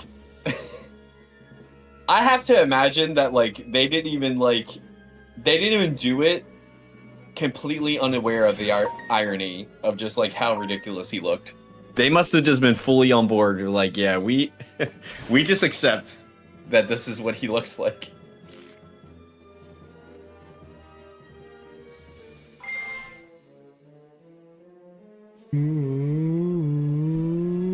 What are you talking about? What, who looks like? So, have you watched Dexter? I watched the first 3 seasons. Do you remember like his flashbacks when he would like have actual flashbacks like with his dad in the hospital and he would have like the terrible hair? Yeah, like to like make him look young. Yeah, look like a helmet. Yeah. I was just saying like he looks so ridiculous with that wig on. But like he looks ridiculous enough where I can't imagine they just ignored the irony of how ridiculous he looked. They were just probably like, you know what, this is bad, but it's like good bad. At the very least, it's one of those things they know everybody will be talking about. Yes. What's up, Gingerilla? BLS is doing BLS things. There was actually BLS violence in the streets. There was some fucking violence. All right, here we go. These are the 2 undefeateds. Carl Waite and Casper. Mm-hmm. So what is this matchup? I'm about to find. I'm actually getting their deck list right now. Oh, okay. I know we saw Casper earlier. I want to say Vayu. Yeah, we know Carl's on GBs, and yeah, I think it is Value is the other deck. So, yep. Nope. Carl!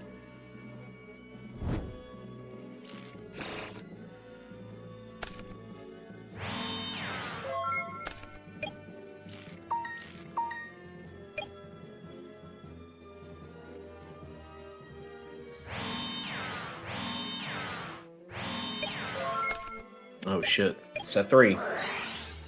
That shit. That shield feels like a good. Actually, do I actually think that's true?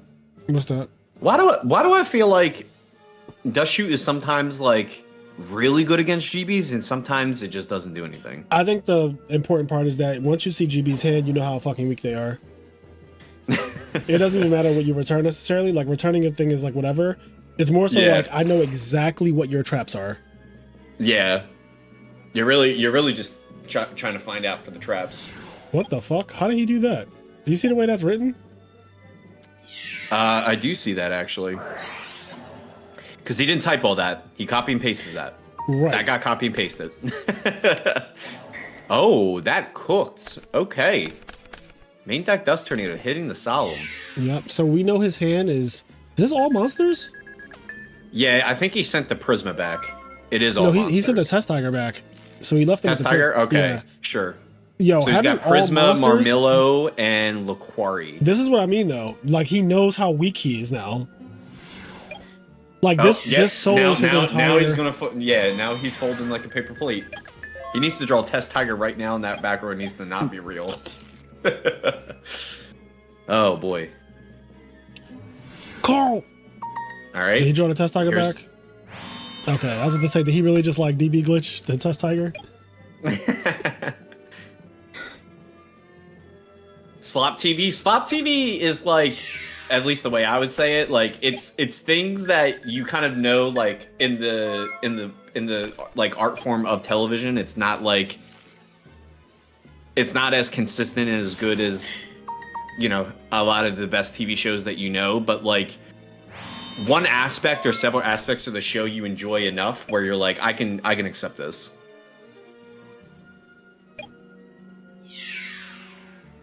Okay, I was about to say, you have to do something eventually to the Sirocco. It cannot just be this. Yep.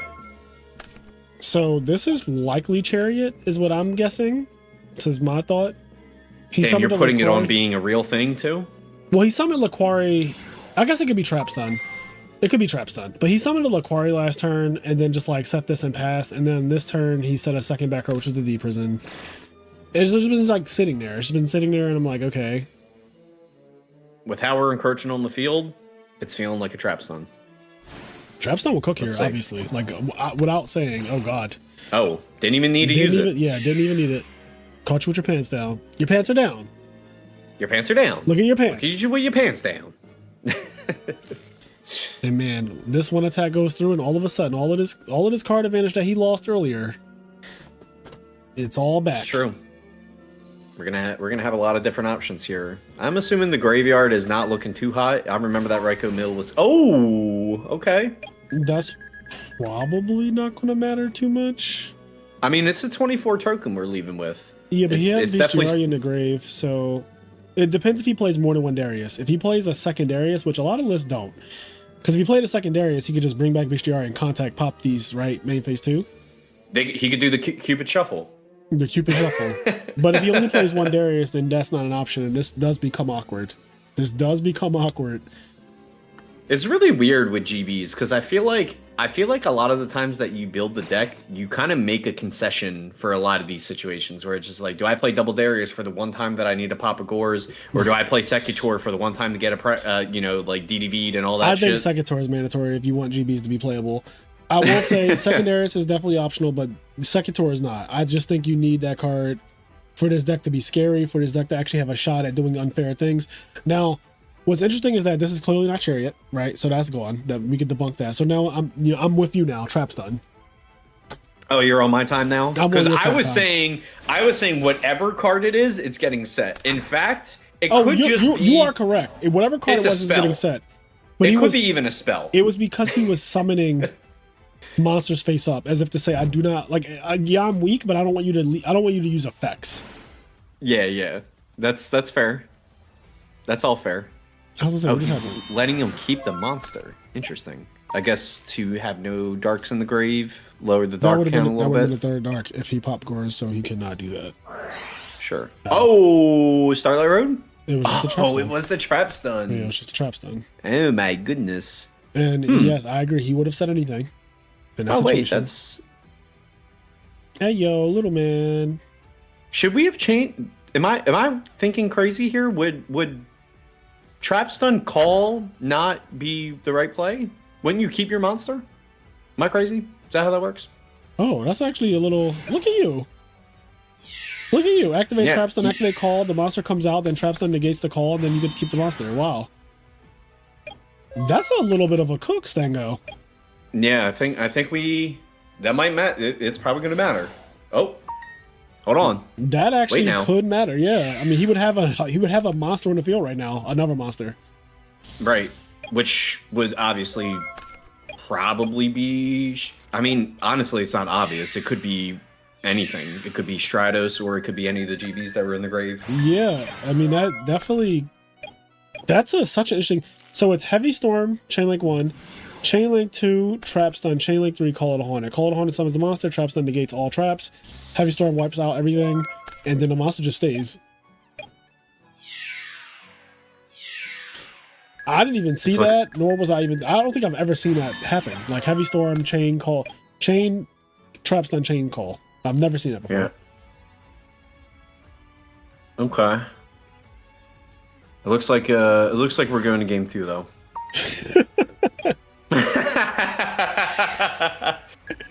And we're going to game 2. Yeah, hold on. Wait a minute. Anything. It doesn't do anything. There's no Romillo to get. Oh wait, there's a Darius. No, we play 2. We play 2. Oh wait, no, there is no Darius to get. The Darius is vanished. Oh no. Bro, this is the second time the second Darius has come up. Carl's gonna be like, darn it. Where's my second Darius? Any monster for Darn game. it. That'll do it. Yo, he really lost to Gores. Really also he lost to GBs being GBs and drawing too many monsters, because sometimes that happens. I really wonder if that it would have changed the game if he had 3 monsters on the field when only 2 of them could be attacked over. 100%. Yeah. That like your play is 100% the right play. Your life is so high that you don't care that you're summoning a guy in attack mode. You don't care. Like he's going to attack over 2 of your GBs. He leaves you with 1 GB to start your turn, no matter what. In Rage, you have no idea. There was a whole year chapter of my life where GBs used to torment me. Yes, there was. It was so depressing too, because I was like, you are seeing ghosts. And then we left elementary school. We went to middle school. I had my growth spurt, and I fought my bully back. I punched my bully back. You did. I punched my bully back. Yo, you were so distraught over GBs in that first year. And Tim made a really interesting comment here that I agree with. Tim says Fraser's a proud father right now. I am still thinking about that play that Stango said, because I'm like, damn, that's such a good play. Like, normally when people call out plays, I either already thought about the play and I don't care about the play because it's just not right, or it's just like, okay, cool, I wouldn't have thought of that because it's just not good or whatever. But that genuinely, not only was it the right play, but it was a good play, and Carl didn't see it either. Clearly. Yeah, he resolved the heavy storm instantly. Yeah, like it mattered a lot. Like that call trap stun mattered a lot.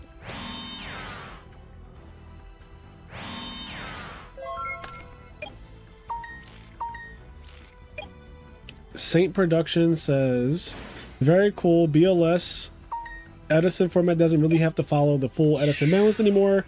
We can create our own. Konami doesn't even support us, so I'll hold on to their balance. I agree, Saint Productions. And honestly, if you've been following this channel for a while, you'll know that I have been doing custom boundless. Oh, this is gonna cook if he plays Cyber Dragon.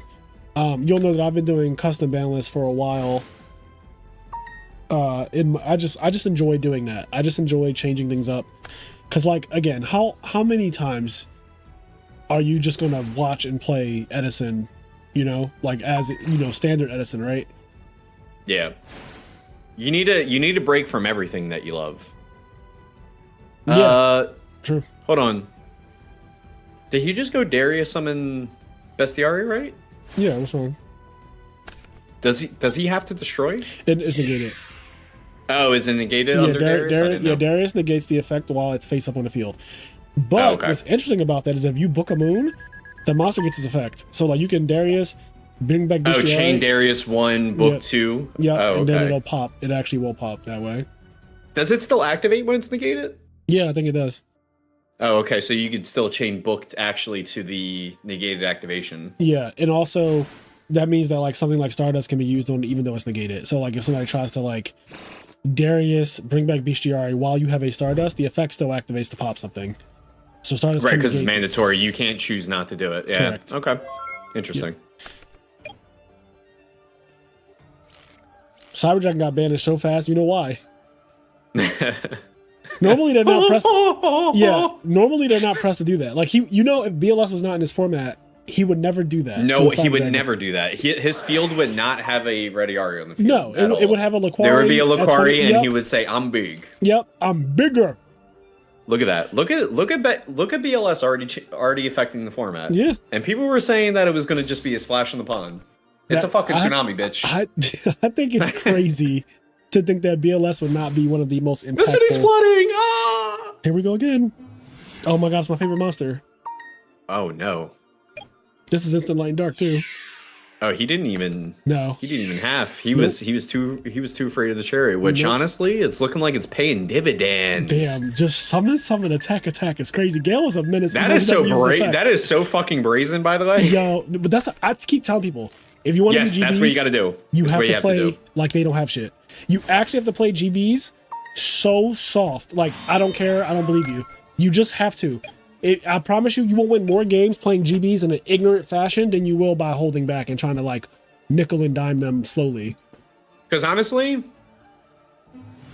GBs really get their best opportunities when you're playing passive. Yes. When you're giving them chances to draw into the sack cards. Let me say it correctly. GBs, if you play a 1-for-1 game with them, so you summon one monster to attack their one monster, they can always deal with one-on-one violence. When you swarm the field though with multiple threats, GBs have such a hard time dealing with multiple threats. Yeah, we knew that was coming. Yeah. E-Prison? Anything? Air Force. Okay. We're back to, well, not even. Casper's up a card. And ProStorm said the optimal way to play versus GB is to never respect Mirror Force the Torrential.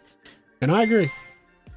I learned that lesson the hard way. Like, I took a loss, I think it was last year, in an online tournament. I played Machina Control, and I just played my GB opponents. I played 2 of them, and I lost to both of them. I played both of them so sweet. I lost to both of them, and then I watched the replay. I was like, man, if I just didn't respect their back row, I would have won.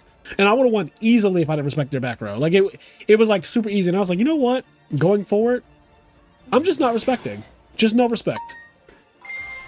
Yep, blanket rule. I'm playing like a girl against GBs. Yep, don't care. In. Yep. Summon in. And that's when I watch you guys play, like when we're in our Discord server.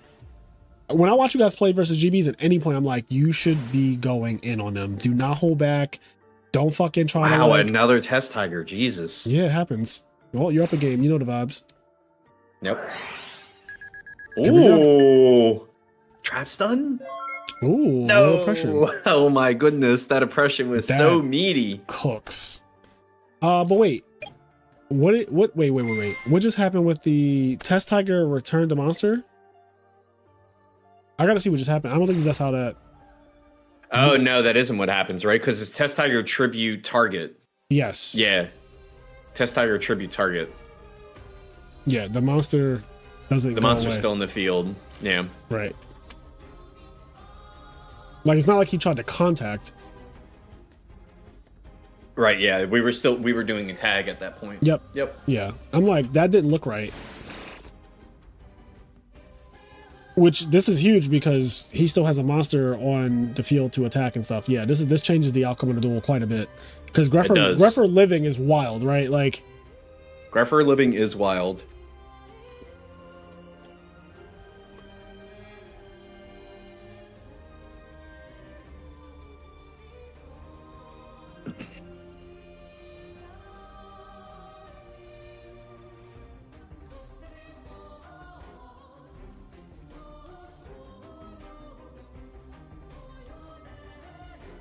yeah, but you can't, Matt, you can't send it back for oppression. That's an incorrect game state. Like, and this is actually very easily rewindable. Okay, the draw. Okay, I'm gonna get my ruling. The draw does not matter. I do not care. The draw. Yeah. The card he drew does not have any impact.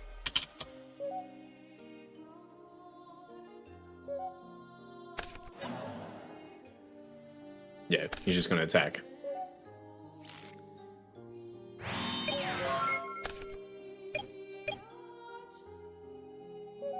Yep. Yeah. Yeah, like the card. Because like you could draw talk about doesn't all this matter at all. stuff, like he sees the monster, so he can make a decision with that. It literally at the end of the day, like the monster's in the deck by a reason that is not. Yeah, like that's just not a thing. Yeah. It shouldn't be there, regardless if you see the draw. It's really not that much of a difference, because he's gonna draw the monster either way. So if Yeah. you want to attack, then he has to circle, whatever. It's fine. Also, you're always attacking a Greffer there. Like, there's no back. Yeah, row. are you gonna leave it when he already had a value in the grave? Like Yeah, you gonna like, let him that's draw not- any dark and just summon a guy? Yeah. That's a very easily fixable game state right there. All right, we're here. This is also technically the finals. This is like the final round. So like this is everything. Oh shit, Transmigration Prophecy. I've never seen this card do a single thing in my life. Well, it's going to send 2 things. 2 things indeed. I can make an inference on what the 2 things are. Let's see what the choice is. Yeah. Yep. So he's choosing Vayu and Sirocco. Okay. Man, he is a fully loaded grid. I didn't even notice the plague was in there too. Yeah, I was kind of thinking Vayu Sirocco, but at the same time, I think maybe I would put back the Gardner. You got me. yeah, fucked I would have put back a Gardner because it's the only way that you're gonna come back. You got me. Is that you need an attack to so go off. fucked up. I was on Vayu. I was on Vayu Gardner. That's what I would have chosen. Yeah, Vayu Gardner is 100% the right play here. And this deck cannot deal with Gardner efficiently unless you have. Now, if he has a Chariot set, then by all means, you don't care, right? Because you're like, I can tag if I need to, or I can Chariot. Yeah. I can Chariot it, I should say. You can't tag because oppression. So you're actually multi-layered right now. The Gardner plus oppression combo is like too much. Yeah, it's actually a pretty restrictive lock on GBs. It's very hard for him to nail this. He's not even pitching. Yo, not pitching is crazy.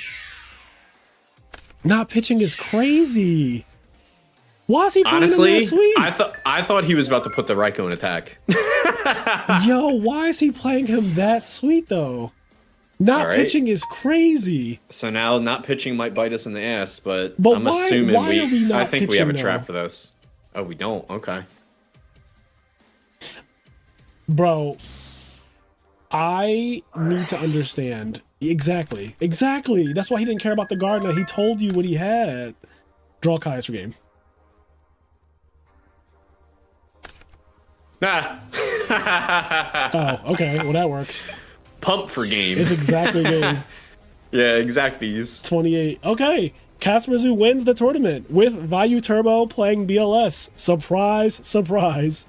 Yeah, right. All right. Very nice, very nice. All right. Yeah, that was cool. That was dope. So what's our standings at? Well, only first place gets something because it's $20 Tuesday. Right. Yeah. But this guy, Casper Zoo, is undefeated. So the best part he's about this, undefeated. it's Swiss, but it's technically single elimination if you think about it anyway.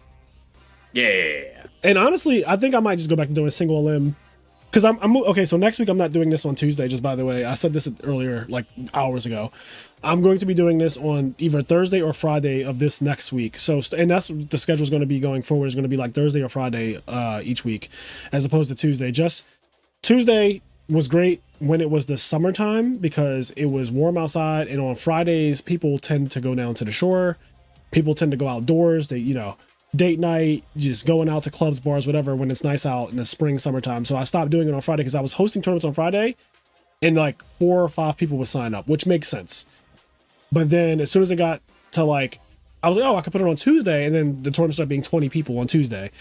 But I think when it's cold out, which it is officially now starting to get cold out, I want to start going back to like either Thursday or Friday schedule for these because I don't really leave my house when it's freezing. Like I'm not a go out in the cold person. I hate the fucking cold, and I like my house a lot. I like being home a lot. So that's the future. So that's next week. But we do have the 1K this weekend. So that's Saturday. If you want to play, you need to be a party member or higher. So there's a Patreon link in every video, and in this live stream, there's a Patreon link in the description. Basically, the party member tier is $10, and the higher tiers, you can check those out as well if you want. But you really basically only need the $10 tier if you want to play in the 1K this weekend. And if you think about the ROI, $10 for the chance at, $400 is first place, as it was last time. It's a really good investment. Like there's no 1K in the world that is $10. In fact, if you go to any like event and if there's a 1K, you're going to pay like $20-$30 for a 1K. $50-$30, yeah, depending on like a lot of things. For a main event type shit. If there's a side event 1K, it's always going to be $20-$25-$30. So but yeah, so that's happening this weekend. The last one, we had 80 players. Chess Prime won with Gigavice. This weekend, who knows what's gonna happen? Who knows? But all right, let's see. I think there might be. Nice. Good night. This guy's like, I'm out of here. So I'm putting this. This is tournament actually. They're just playing because the good thing about Swiss is that you do get to continue to play even if you like can't win anymore. You still get to like, oh, I get to play my deck if I'm having fun, and that's why I was doing Swiss. But Swiss is kind of annoying only because you need people to report every single round, or like that whole thing is kind of annoying. So because the next round won't start until everybody's results are in.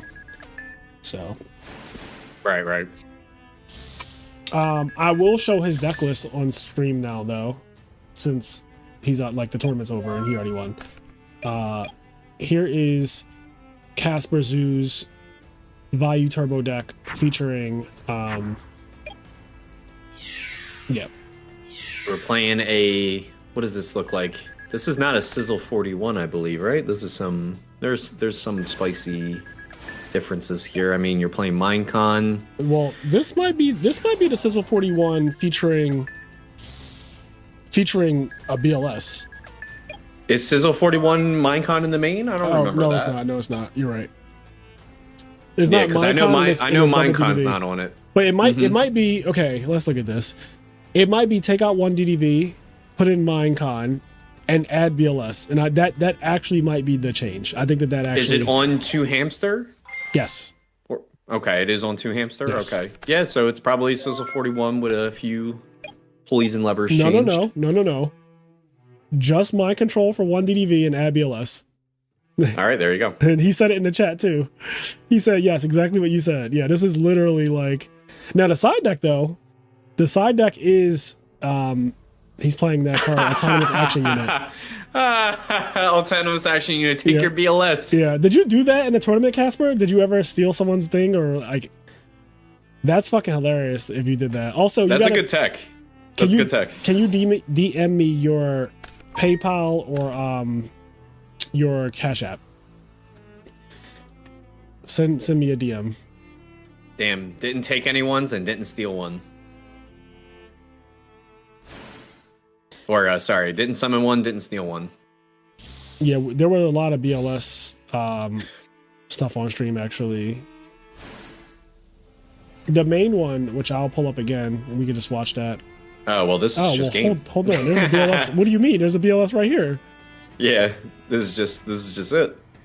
Oh my god, this is violence. It ends tonight. It ends tonight. I mean, there's one shot. You don't die here. Never mind. You're dead as shit. Yeah, one shot. I was Do like, not miss your chance to blow. Yeah, there's Do not one. miss your chance to blow. There's one shot, and you need to have honest to live. Yeah, because I'm running it. I'm going BLS into your guy, and then I'm attacking direct for game.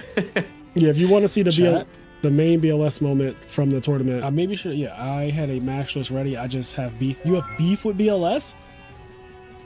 Uh-oh. Chat. I literally said this.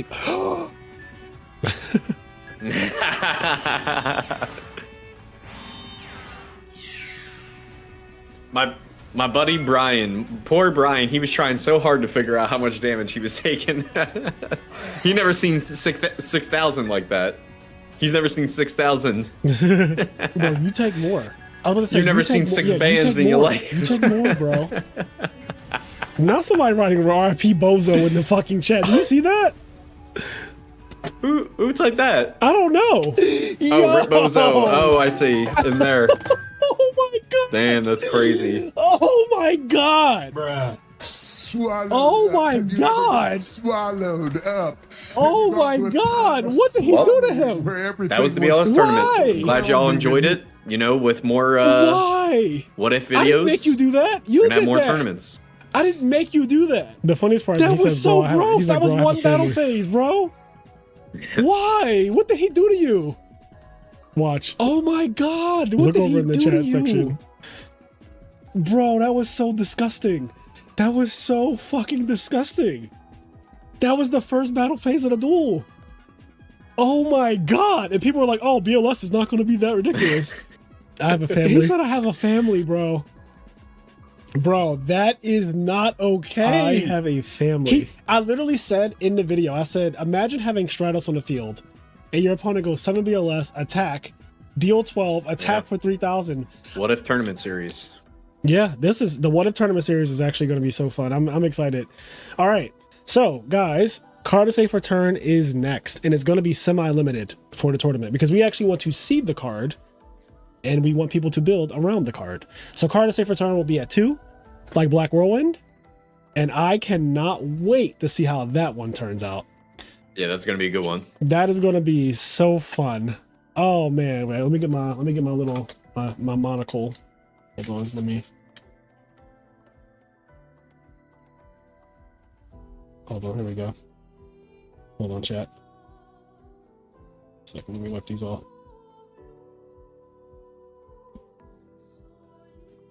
So anyway, I started fishboard blasting. And I can't wait to see how this one turns out. Pick up the fucking monocle. My man Frazier just needs to break one of the arms off the glasses so he can do this monocle bit. I can't wait to see how this one turns out.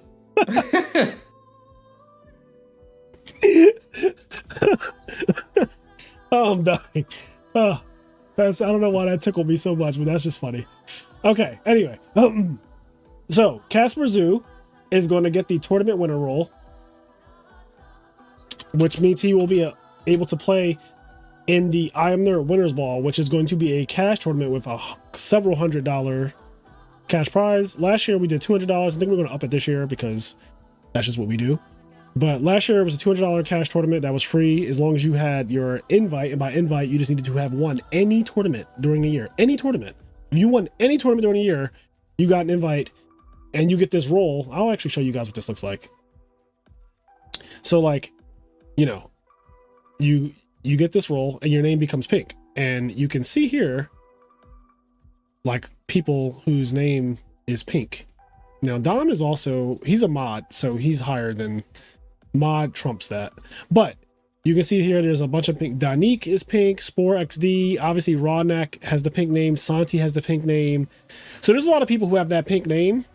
And actually, I think if you go to show member list, right, you can see a ton of pink here as well. Televisual, Pudding, Joshua Johnson, Joe Dietrich, Hydro Pump, Anthony Japov, Scoop Phase. I lost him in the recent tournament with Black. He's playing Blackwing. Sippy. And there's hundreds of people who are offline. We have, I mean, the server has like hundreds of people in it. There's 272 people offline. And every single person in this server at some point has joined the Patreon, just so you're aware. So again, guys, if you want to play in a tournament this weekend, join the Patreon, okay? Join the Patreon, win some tournaments, and win some money. Win some fucking money. Because that's what we do on this channel. We give away money. A lot. A lot. Anyway, guys, I think that's it. Like, Casper won. Shout out to Casper. Yeah, shout out to BLS. BLS was fun. Shout out to the What If series. I hope you guys definitely enjoyed that series. It's going to keep going. Card to save for turn is next. Semi-limited. With that being said, I'll catch you in the next one. Peace.